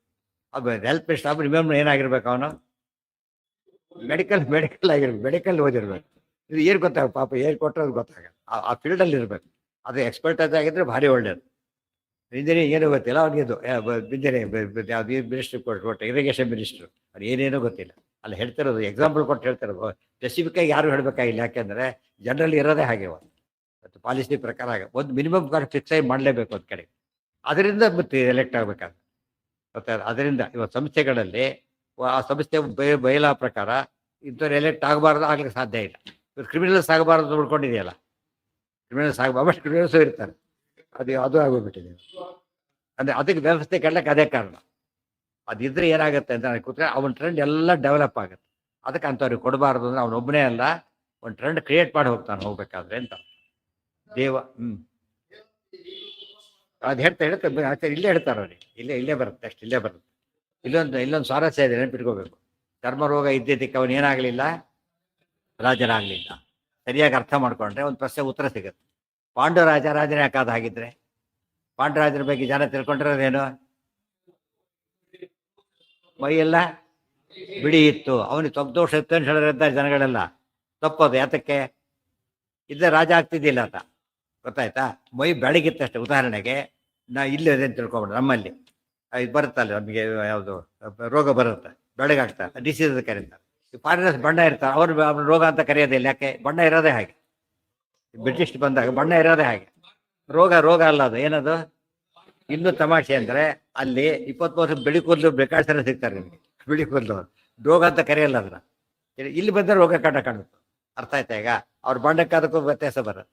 ಅಲ್ಲಿ ಇದಕ್ಕೆ ರೋಗ ಅಲ್ಲ, ಅರ್ಥ ಮಾಡ್ಕೊಂಡು. ಪಾಂಡುರಾಜನ ರೋಗ ಇರಲಿ, ಮೈ ಬೆಳಗಿತ್ತು, ಹೌದು, ಡಿಸೀಸ್ ಅಲ್ಲ ಅದು. ಈ ಥರ ಡಿಸೀಸ್ ಇತ್ತು, ಡಿಫಿಷನ್ ಗೊತ್ತು. ದೋಷಯುಕ್ತ ಪಾಂಡರಾಜ ದೋಷ ಇರಲಿಲ್ಲ, ಬೆಳ್ಳಗಿತ್ತಷ್ಟೇ ಹೊರತು ದೋಷ ಇರಲಿಲ್ಲ. ಅದು ಕ್ಲಿಯರ್ ಕ್ಲಾರಿಫಿಕೇಶನ್ ಸಿಕ್ತಾಗ ಇದೇ ಕೇಸಲ್ಲಿ ಇರೋದ್ರಿಂದ ಅದೇ ಲಾಂಗ್ ಗ್ಯಾಪ್ ಇಲ್ಲ, ಸ್ವಲ್ಪ ಗ್ಯಾಪಲ್ಲೇ ಬಂದಿರೋದು. ಶಂತನು ಆ ಕಡೆ, ಭೀಷ್ಮರು ಆ ಕಡೆ ಬಂದು ಈ ಕಡೆ ಬಂದವರು ಪಾಂಡವರು. ಆದ್ದರಿಂದ ದೇವಾಪಿಗೆ ರಾಜ್ಯ ಸಿಗೋದು ಕಾರಣ. ಆ ಕಾಲಕ್ಕೆ ಧರ್ಮ ಪಾಲನೆ ಮಾಡ್ತಿದ್ರು, ಅವ್ರು ಅಕ್ಸೆಪ್ಟ್ ಮಾಡ್ತಿದ್ರು. ರಾಜ ಮಕ್ಕಳಾಗಿದ್ರು ಕೂಡ ಏನು ಮಾಡ್ತಿದ್ರು ಅವರು, ಯಾವುದೇ ಶಿಕ್ಷೆ ಕೊಟ್ಟರು ಕೂಡ ಅವ್ರು ಪ್ರೊಟೆಸ್ಟ್ ಮಾಡ್ತಿರಲಿಲ್ಲ, ಅದು ಅಕ್ಸೆಪ್ಟ್ ಮಾಡ್ಕೊಂಡು ಹೋಗ್ಬಿಡ್ತಾ ಇದ್ರು. ಹಾಂ ಹಾಂ ಹಾಂ ಯಾರು ಅಲ್ಲ, ಅದು ಇರಬಾರ್ದು. ಜನಕ್ಕೆ ಏನಾಗುತ್ತೆ ಗೊತ್ತಾ, ಮನಸ್ಸಲ್ಲಿ ಏನು ಸಿಗುತ್ತೋ ಒಂದು ಅವ್ರ ಮನಸ್ಸಿನಲ್ಲಿ, ನಮ್ಮ ರಾಜರ ಪೂರ್ತಿ ಲಕ್ಷಣ ಇಲ್ಲ, ಮನಸ್ಸಲ್ಲಿ ಕೊರಿತಾ ಇರೋದು ಒಂದು ಸ್ವಲ್ಪ ಊನತೆ ಇದ್ದಾಗ ಲೆಕ್ಕ. ಆ ಭಾವನೆ ಇರಬಾರ್ದು. ರಾಜರ ಬಗ್ಗೆ ಹೇಗಿರ್ಬೇಕು ಅವ್ರಿಗೆ ಮನಸ್ಸು, ಪೂರ್ಣ ಗೌರವ ಇರಬೇಕು. ಅದು ಬಟ್ ಸಾಧ್ಯವಾದಷ್ಟು ಅದು ಪ್ರೊಟೆಕ್ಟ್ ಮಾಡೋದು. ಇಲ್ಲದೆ ಹೋದ ಕಾಲಕ್ಕೆ ಅದು ಬೇರೆ. ಜಗದೋಷಯುಕ್ತೋ ದೇವಾಪಿ ಜಗಾಮ ತಪಸೇ ವನಂ, ಅವನು ತಪಸ್ಸಿಗೋಸ್ಕರ ಹೊರಟ. ಮುಂದೆ ಏನಾಗುತ್ತೆ, ವಿಷ್ಣು ಪ್ರಸಾದಾತ್ ಸಕೃತೆ ಯುಗೆ ರಾಜ ಭವಿಷ್ಯತಿ. ಈ ಕಲಿಯುಗ ಮುಗಿಯುತ್ತೆ. ಬಾಲ್ಯಕ್ಕೆ ಎಲ್ಲ ಹೇಳ್ತಾರೆ ಆಚಾರ್ಯರೀಗ, ಹನ್ನೆರಡನೇ ಹೇಳಕ್ಕೆ ಹೊರಟಿರೋದು ಅವನಿಗೆ. ಪ್ರತಿ ಶ್ಲೋಕದಲ್ಲೂ ಒಂದು ವರ್ಷ ಹೇಳ್ತಾ ಹೋಗ್ತಾರೆ. ವಿಷ್ಣು ಮುಂದೆ ಏನಾಯ್ತು, ಈಗ ತೊಗ್ದೋಷ ತಪಸ್ಸಿಗೆ ಹೋದ. ಮುಂದೆ ಇದು ಕಲಿಯುಗದಲ್ಲಿ ಎಲ್ಲರೂ ತಿಳ್ಕೊಂಡು, ಈ ಕಲಿಯುಗದಲ್ಲೆಲ್ಲ ಇವ್ರು ಹೇಳೋದೆಲ್ಲ ಸುಳ್ಳು. ಪಥ ಏನಾಗಲ್ಲ, ಪ್ರಳಯಗಳೆಲ್ಲ ಕಲಿಕೆ ಅವತಾರವಾಗ್ತದೆ. ಪರಮಾತ್ಮ ಎಲ್ಲ ಸೆಟ್ರೇಟ್ ಮಾಡಿಬಿಡ್ತಾರೆ ಅಷ್ಟೇ. ದುಷ್ಟರೆಲ್ಲ ಕೊಂದಾಕ್ಬಿಡ್ತಾರೆ. ಇಷ್ಟು ಸ್ವಲ್ಪ ಇರ್ತಾರೆ, ಬೆಳೀತಾ ಬೆಳೀತಾ ಹೋಗಿ ದೊಡ್ಡದಾಗ್ಬಿಡುತ್ತೆ. ಆಮೇಲೆ ಆಗ ಇವ ವಾಪಸ್ ಬರ್ತಾನೆ ಅಂತ ತಪಸ್ ಮಾಡ್ತಾ ಕೂತಿರ್ತಾನಲ್ಲ, ದೇವಾಪಿ ಉತ್ತರಾಧಿಕಾರಿ ಆಮೇಲೆ ಚಂದ್ರವಂಶಕ್ಕೆ ಮುಂದೆ ರಾಜನಾಗ್ತಾನಂತ. ಆ ಚರ್ಮ ರೋಗ ತಪಸ್ಸಿಗೆ ಹೋಗಿರ್ತಾನೆ, ಚರ್ಮ ವಾಸಿ ಮಾಡ್ಕೊಂಡ್ಬರ್ತಾನೆ. ಡಿಸೀಸ್ ಇಲ್ಲ ಈಗ ಅರ್ಥ. ಅದೆಲ್ಲ ಭಾಗವತಲ್ಲಿ ಹೇಳ್ತಾರೆ, ವಿಷ್ಣು ಪುರಾಣದಲ್ಲಿ ಹೇಳ್ತಾರೆ, ಡೀಟೇಲ್ಸ್ ಎಲ್ಲ ಅಲ್ಲಿ ಹೇಳ್ತಾರೆ. ಒಟ್ಟು ಆತ ಮುಂದೆ ರಾಜನಾಗ್ತಾರೆ, ಕೃತಯುಗದಲ್ಲಿ ರಾಜನಾಗ್ತಾರೆ. ಇವ್ರು ಹೇಳೋ ಮಹಾಪ್ರಳಯ ಆಗೋದು ಲಾಸ್ಟ್ ಇದರಲ್ಲಿ. ಈಗೆಲ್ಲ ಪ್ರಳಯ ಆಗೋದಿಲ್ಲ. ಒಂದೊಂಥರ ಪ್ರಳಯದಲ್ಲೂ ಎಲ್ಲರೂ ಸಾಯೋದಿಲ್ಲ ಇವಂತೆ. ಒಂದೊಂಥರ ಪ್ರಳಯ ಅಂದರೆ ಬ್ರಹ್ಮದೇವರು ಹಗಲು ಪೂರ್ತಿ 14 ಜನ ಮನು ಬರ್ತಾರೆ. ಅದರಲ್ಲಿ ದಿನಪ್ರಳಯ ಬೇರೆ. ದಿನಪ್ರಳಯ ಸ್ವಲ್ಪ ದೊಡ್ಡದು, ಮನುಪ್ರಳಯ ಚಿಕ್ಕದು. ಇವೆಲ್ಲ ವೆರಿ ವೆರಿ ಸ್ಮಾಲ್ ಇದ್ದಾಗ ಲೆಕ್ಕ. ಸಂಡೆಗಳು ಬಂದರೆ ಹಾಗೆ ಸಂಡೆಗಳು ಬೇರೆ, ವೀಕೆಂಡ್ ಬೇರೆ, ಆಮೇಲೆ ಇದು ತಗೋತೀವಿ ಸ್ಪೆಷಲ್ ಹಾಲಿಡೇಸ್ ಬೇರೆ, ಟರ್ಮ್ ಹಾಲಿಡೇಸ್ ಬೇರೆ, ಆ್ಯನ್ಯುವಲ್ ಹಾಲಿಡೇಸ್ ಬೇರೆ. ಅವರು ವೈಂಡ್ ಆಫ್ ಮಾಡೋ ಹಾಲಿಡೇಸ್ ಬೇರೆ. ಆ ಥರ ಇರುತ್ತೆ, ವೈಂಡ್ ಆಫ್ ಮಾಡ್ತಾರೆ ಮಹಾಪ್ರಳಯ. ಅದೆಲ್ಲ ಆಗೋದಿಲ್ಲ ಈಗ. ಇವ್ರು ಬರ್ತಾರೆ, ಇವೆಲ್ಲ ಸುಮ್ಮನೆ ಏನೋ ಹೇಳ್ತಾ ಇರ್ತಾರೆ, ಜನ ಹೆದರ್ಕೊಂಡು ಅರ್ಥ ಸಾಯ್ತಾರೆ. ತಪಸ್ಸೇ ಮನ ಇದು 22 ಕಲಿಯುಗ. ಇದು ಎಷ್ಟಿದೆ ಲೆಕ್ಕನೇ ಇಲ್ಲ. ಮನ್ವಂತರ ಮುಗಿಲಿಕ್ಕೆ 8 ದಿವಸ ಬೇಕು. ಇದು ಬ್ರಹ್ಮಕ ಬಿಟ್ಟುಬಿಡಿ, ಮನ್ವಂತರ ಮುಗಿಲಿಕ್ಕೆ ಬೇಕು. ಅದು ಹೇಳಿದ್ದಾರೆ, ಮತ್ತೆ ಹೇಳಿದ್ದೀನಿ ನಾನು. ಒಂದು 100 ವರ್ಷ ಮುಂಚೆ ಮಹಾಪ್ರಳಯ ಶುರುವಾಗಬೇಕಾದ್ರೆ ಒಂದು ಹನಿ ಮಳೆ ಆಗಲ್ಲ. 100 ವರ್ಷ ಒಂದು ಹನಿ ಮಳೆ ಆಗೋದಿಲ್ಲ. ಇತ್ತೀಚೆ ಮಳೆಯಾಗಿದೆ ಮುಗಿದೋಯ್ತು, 100 ವರ್ಷ ಸಮಸ್ಯೆ ಬರೋದಿಲ್ಲ. ಒಂದು ದಿನ ಕೂಡ 2 ಹನಿ ಬಿದ್ದಿದೆ ಸಾಕಲ್ಲಿ. ಇದು 100 ವರ್ಷ ಗ್ಯಾರಂಟಿ. ಆಮೇಲೆ ಅಷ್ಟೇ ಇಲ್ಲ, ಬರ್ತಾ ಬರ್ತಾ ಬರ್ತಾ ಏನಾಗುತ್ತೆ ಗೊತ್ತಾ, ಆಮೇಲೆ ಒಂದು 100 ವರ್ಷ ಸೂರ್ಯ ಮುಳುಗೋದೇ ಇಲ್ಲ. 100 ವರ್ಷ ಸೂರ್ಯ ಮುಳುಗೋದೇ ಇಲ್ಲ. ಅದು ಎಷ್ಟು, 12 ಸೂರ್ಯರು ಒಟ್ಟಿಗೆ ಎಲ್ಲ ಬರ್ನ್ ಆಗಿ ಹೋಗ್ಬಿಡುತ್ತೆ. ರೆಡ್ ಹಾಟ್ ಒಲೆಯಲ್ಲಿ ಕೆಂಡ ಕಾಣುತ್ತಲ್ಲ, ಭೂಮಿ ಹಾಕಿ ಕಾಣುತ್ತಂತೆ. ಪುಣ್ಯ ಏನೇನು ಇರೋ ಸಾಧ್ಯತೆ ಇಲ್ಲ. ಯಾವ ವೈರಸ್ ಏನೇನಿರೋದು ಟೋಟಲ್ ಅನಿಹಿಲೇಷನ್ ಅದು. ಆಮೇಲೆ 100 ವರ್ಷ ಮಳೆ ಬರುತ್ತೆ ಮತ್ತೆ. 100 ವರ್ಷ ನಾನ್ ಸ್ಟಾಪ್, ಇಲ್ಲ 100 ಲೆಕ್ಕದಲ್ಲಿ. 100 ವರ್ಷ ಬರೋದಿಲ್ಲ, 100 ವರ್ಷ ಬರೋದು. ಅದು ಆನೆ ಸೊಂಡಿಲಿಗೆ ಹತ್ರ. ಈ ಸಣ್ಣ ಪುಟ್ಟ ಮಳೆಗೆನೆ ಬರೆ ಹೊಡ್ಕೊಂಡು ಹೋಯ್ತು ಅಂತ ಹೇಳ್ತಿರ್ತಾರೆ. ಅಲ್ಲಿ ಏನೇನು ಉಳಿಯೋದಿಲ್ಲ. ಅದು ಪ್ರಳಯೋದಕ ಅದು ಪ್ರಳಯೋದಕ. ಯಾರು ಏನ ಯಾರಿರ್ಬೇಕು, ವೈರಸ್ ಇಲ್ಲ, ಜನ ಸಾಯಿಸೋರು ಇಲ್ಲ. ಇವು ಎಲೆ ಹಾಕಿಲ್ಲ, ಊಟದವ್ರು ಎಲೆ ಹಾಕ್ತಾರೆ, ಊಟ ಮಾಡೋರು ಇಲ್ಲ ಅಂದಮೇಲೆ ಎಲೆ ಹಾಕೋ ಕಾರಣ ಇಲ್ಲ. ಯಾವ್ದು ಯಾವ್ದು ಅದು ಸ್ಪೆಷಲ್ ಪ್ರಳಯ. ಅದು ಯಾವ ಪ್ರಳಯಕ್ಕೂ ಸೇರಲ್ಲ, ಸ್ಪೆಷಲ್ ಪ್ರಳಯ. ತೋರಿಸಿ ಅದಕ್ಕೋಸ್ಕರ ಸೃಷ್ಟಿ ಮಾಡಿತು. ಸುಳ್ಳು ಪ್ರಳಯ ಅಲ್ಲ, ಸತ್ಯ ಪ್ರಳಯನೇ. ಬಟ್ ಯಾವ ಗುಂಪಿಗೂ ಸೇರಲ್ಲ ಅದು. ದಿನ ಪ್ರಳಯ ಅಲ್ಲ, ಇದಲ್ಲ, ಯಾವ ಪ್ರಳಯನೂ ಅಲ್ಲ. ದೇವರ ಕಾಲಕ್ಕೆ ಸೃಷ್ಟಿ ಮಾಡಿ ತೋರಿಸಿದ ಪ್ರಳಯ, ದೇವರ ಅಚಿಂತ್ಯಾದ್ಭುತ ಶಕ್ತಿಯಿಂದ ಬಂದ ಪ್ರಳಯ. ಅದು ಯಾವುದ್ರಲ್ಲೂ ಸೇರಿಸಬಾರ್ದು, ಸ್ಪೆಷಲ್. ರಾಮದೇವರಿಂದ ಮುಕ್ತಿ ಹೋದವರೆಲ್ಲ ಸಾಂತಾನಿಕ ಲೋಕ ಸ್ಪೆಷಲ್ ಮುಕ್ತಿ ಇದ್ದಾಗ ಆ ಟೈಪ್.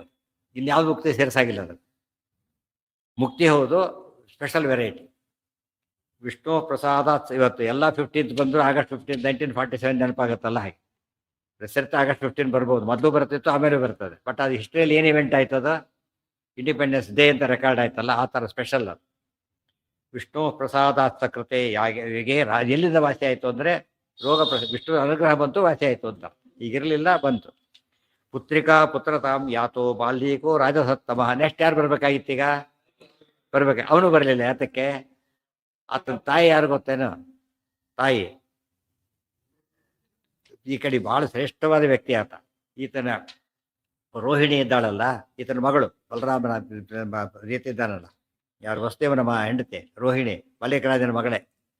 ಸಂಬಂಧ ಇದೆ, ಅವರವ್ರ ಹತ್ತಿರ ಸಂಬಂಧ ಇದೆ. ಇವು ಪ್ರಹ್ಲಾದರಾಜನ ಅವತಾರ. ಈತ ಬಾಲ್ಯಕವ ದೇಶದ ಹೆಸರದು. ಹೆಸರತ್ತಂತಲ್ಲ, ಬಾಲ್ಯಕ ದೇಶ. ಆ ರಾಜನಿಗೆ ಮಕ್ಕಳಿರಲಿಲ್ಲ. ಆಗ ಮಗಳನ್ನ ಕೊಟ್ಟು ಮದುವೆ ಮಾಡಿದ, ಒಂದು ಕರಾರು ಹಾಕಿದ. ಈ ಪ್ರತಿಪರಾಜನಿಗೆ ಮಗಳನ್ನ ಕೊಟ್ಟು ಮದುವೆ ಮಾಡಿದ. ಪ್ರತಿಪರಾಜನಿಗೆ ಇನ್ನೊಬ್ಬ ಮಗಳ ಹಾಕಿ ಮದುವೆ ಮಾಡಕ್ಕೆ ಕಂಡಾರ ಹಾಕಿದ. ಅದು ನಿಯಮ ಇತ್ತು ಹಿಂದಿನ ಕಾಲಕ್ಕೆ.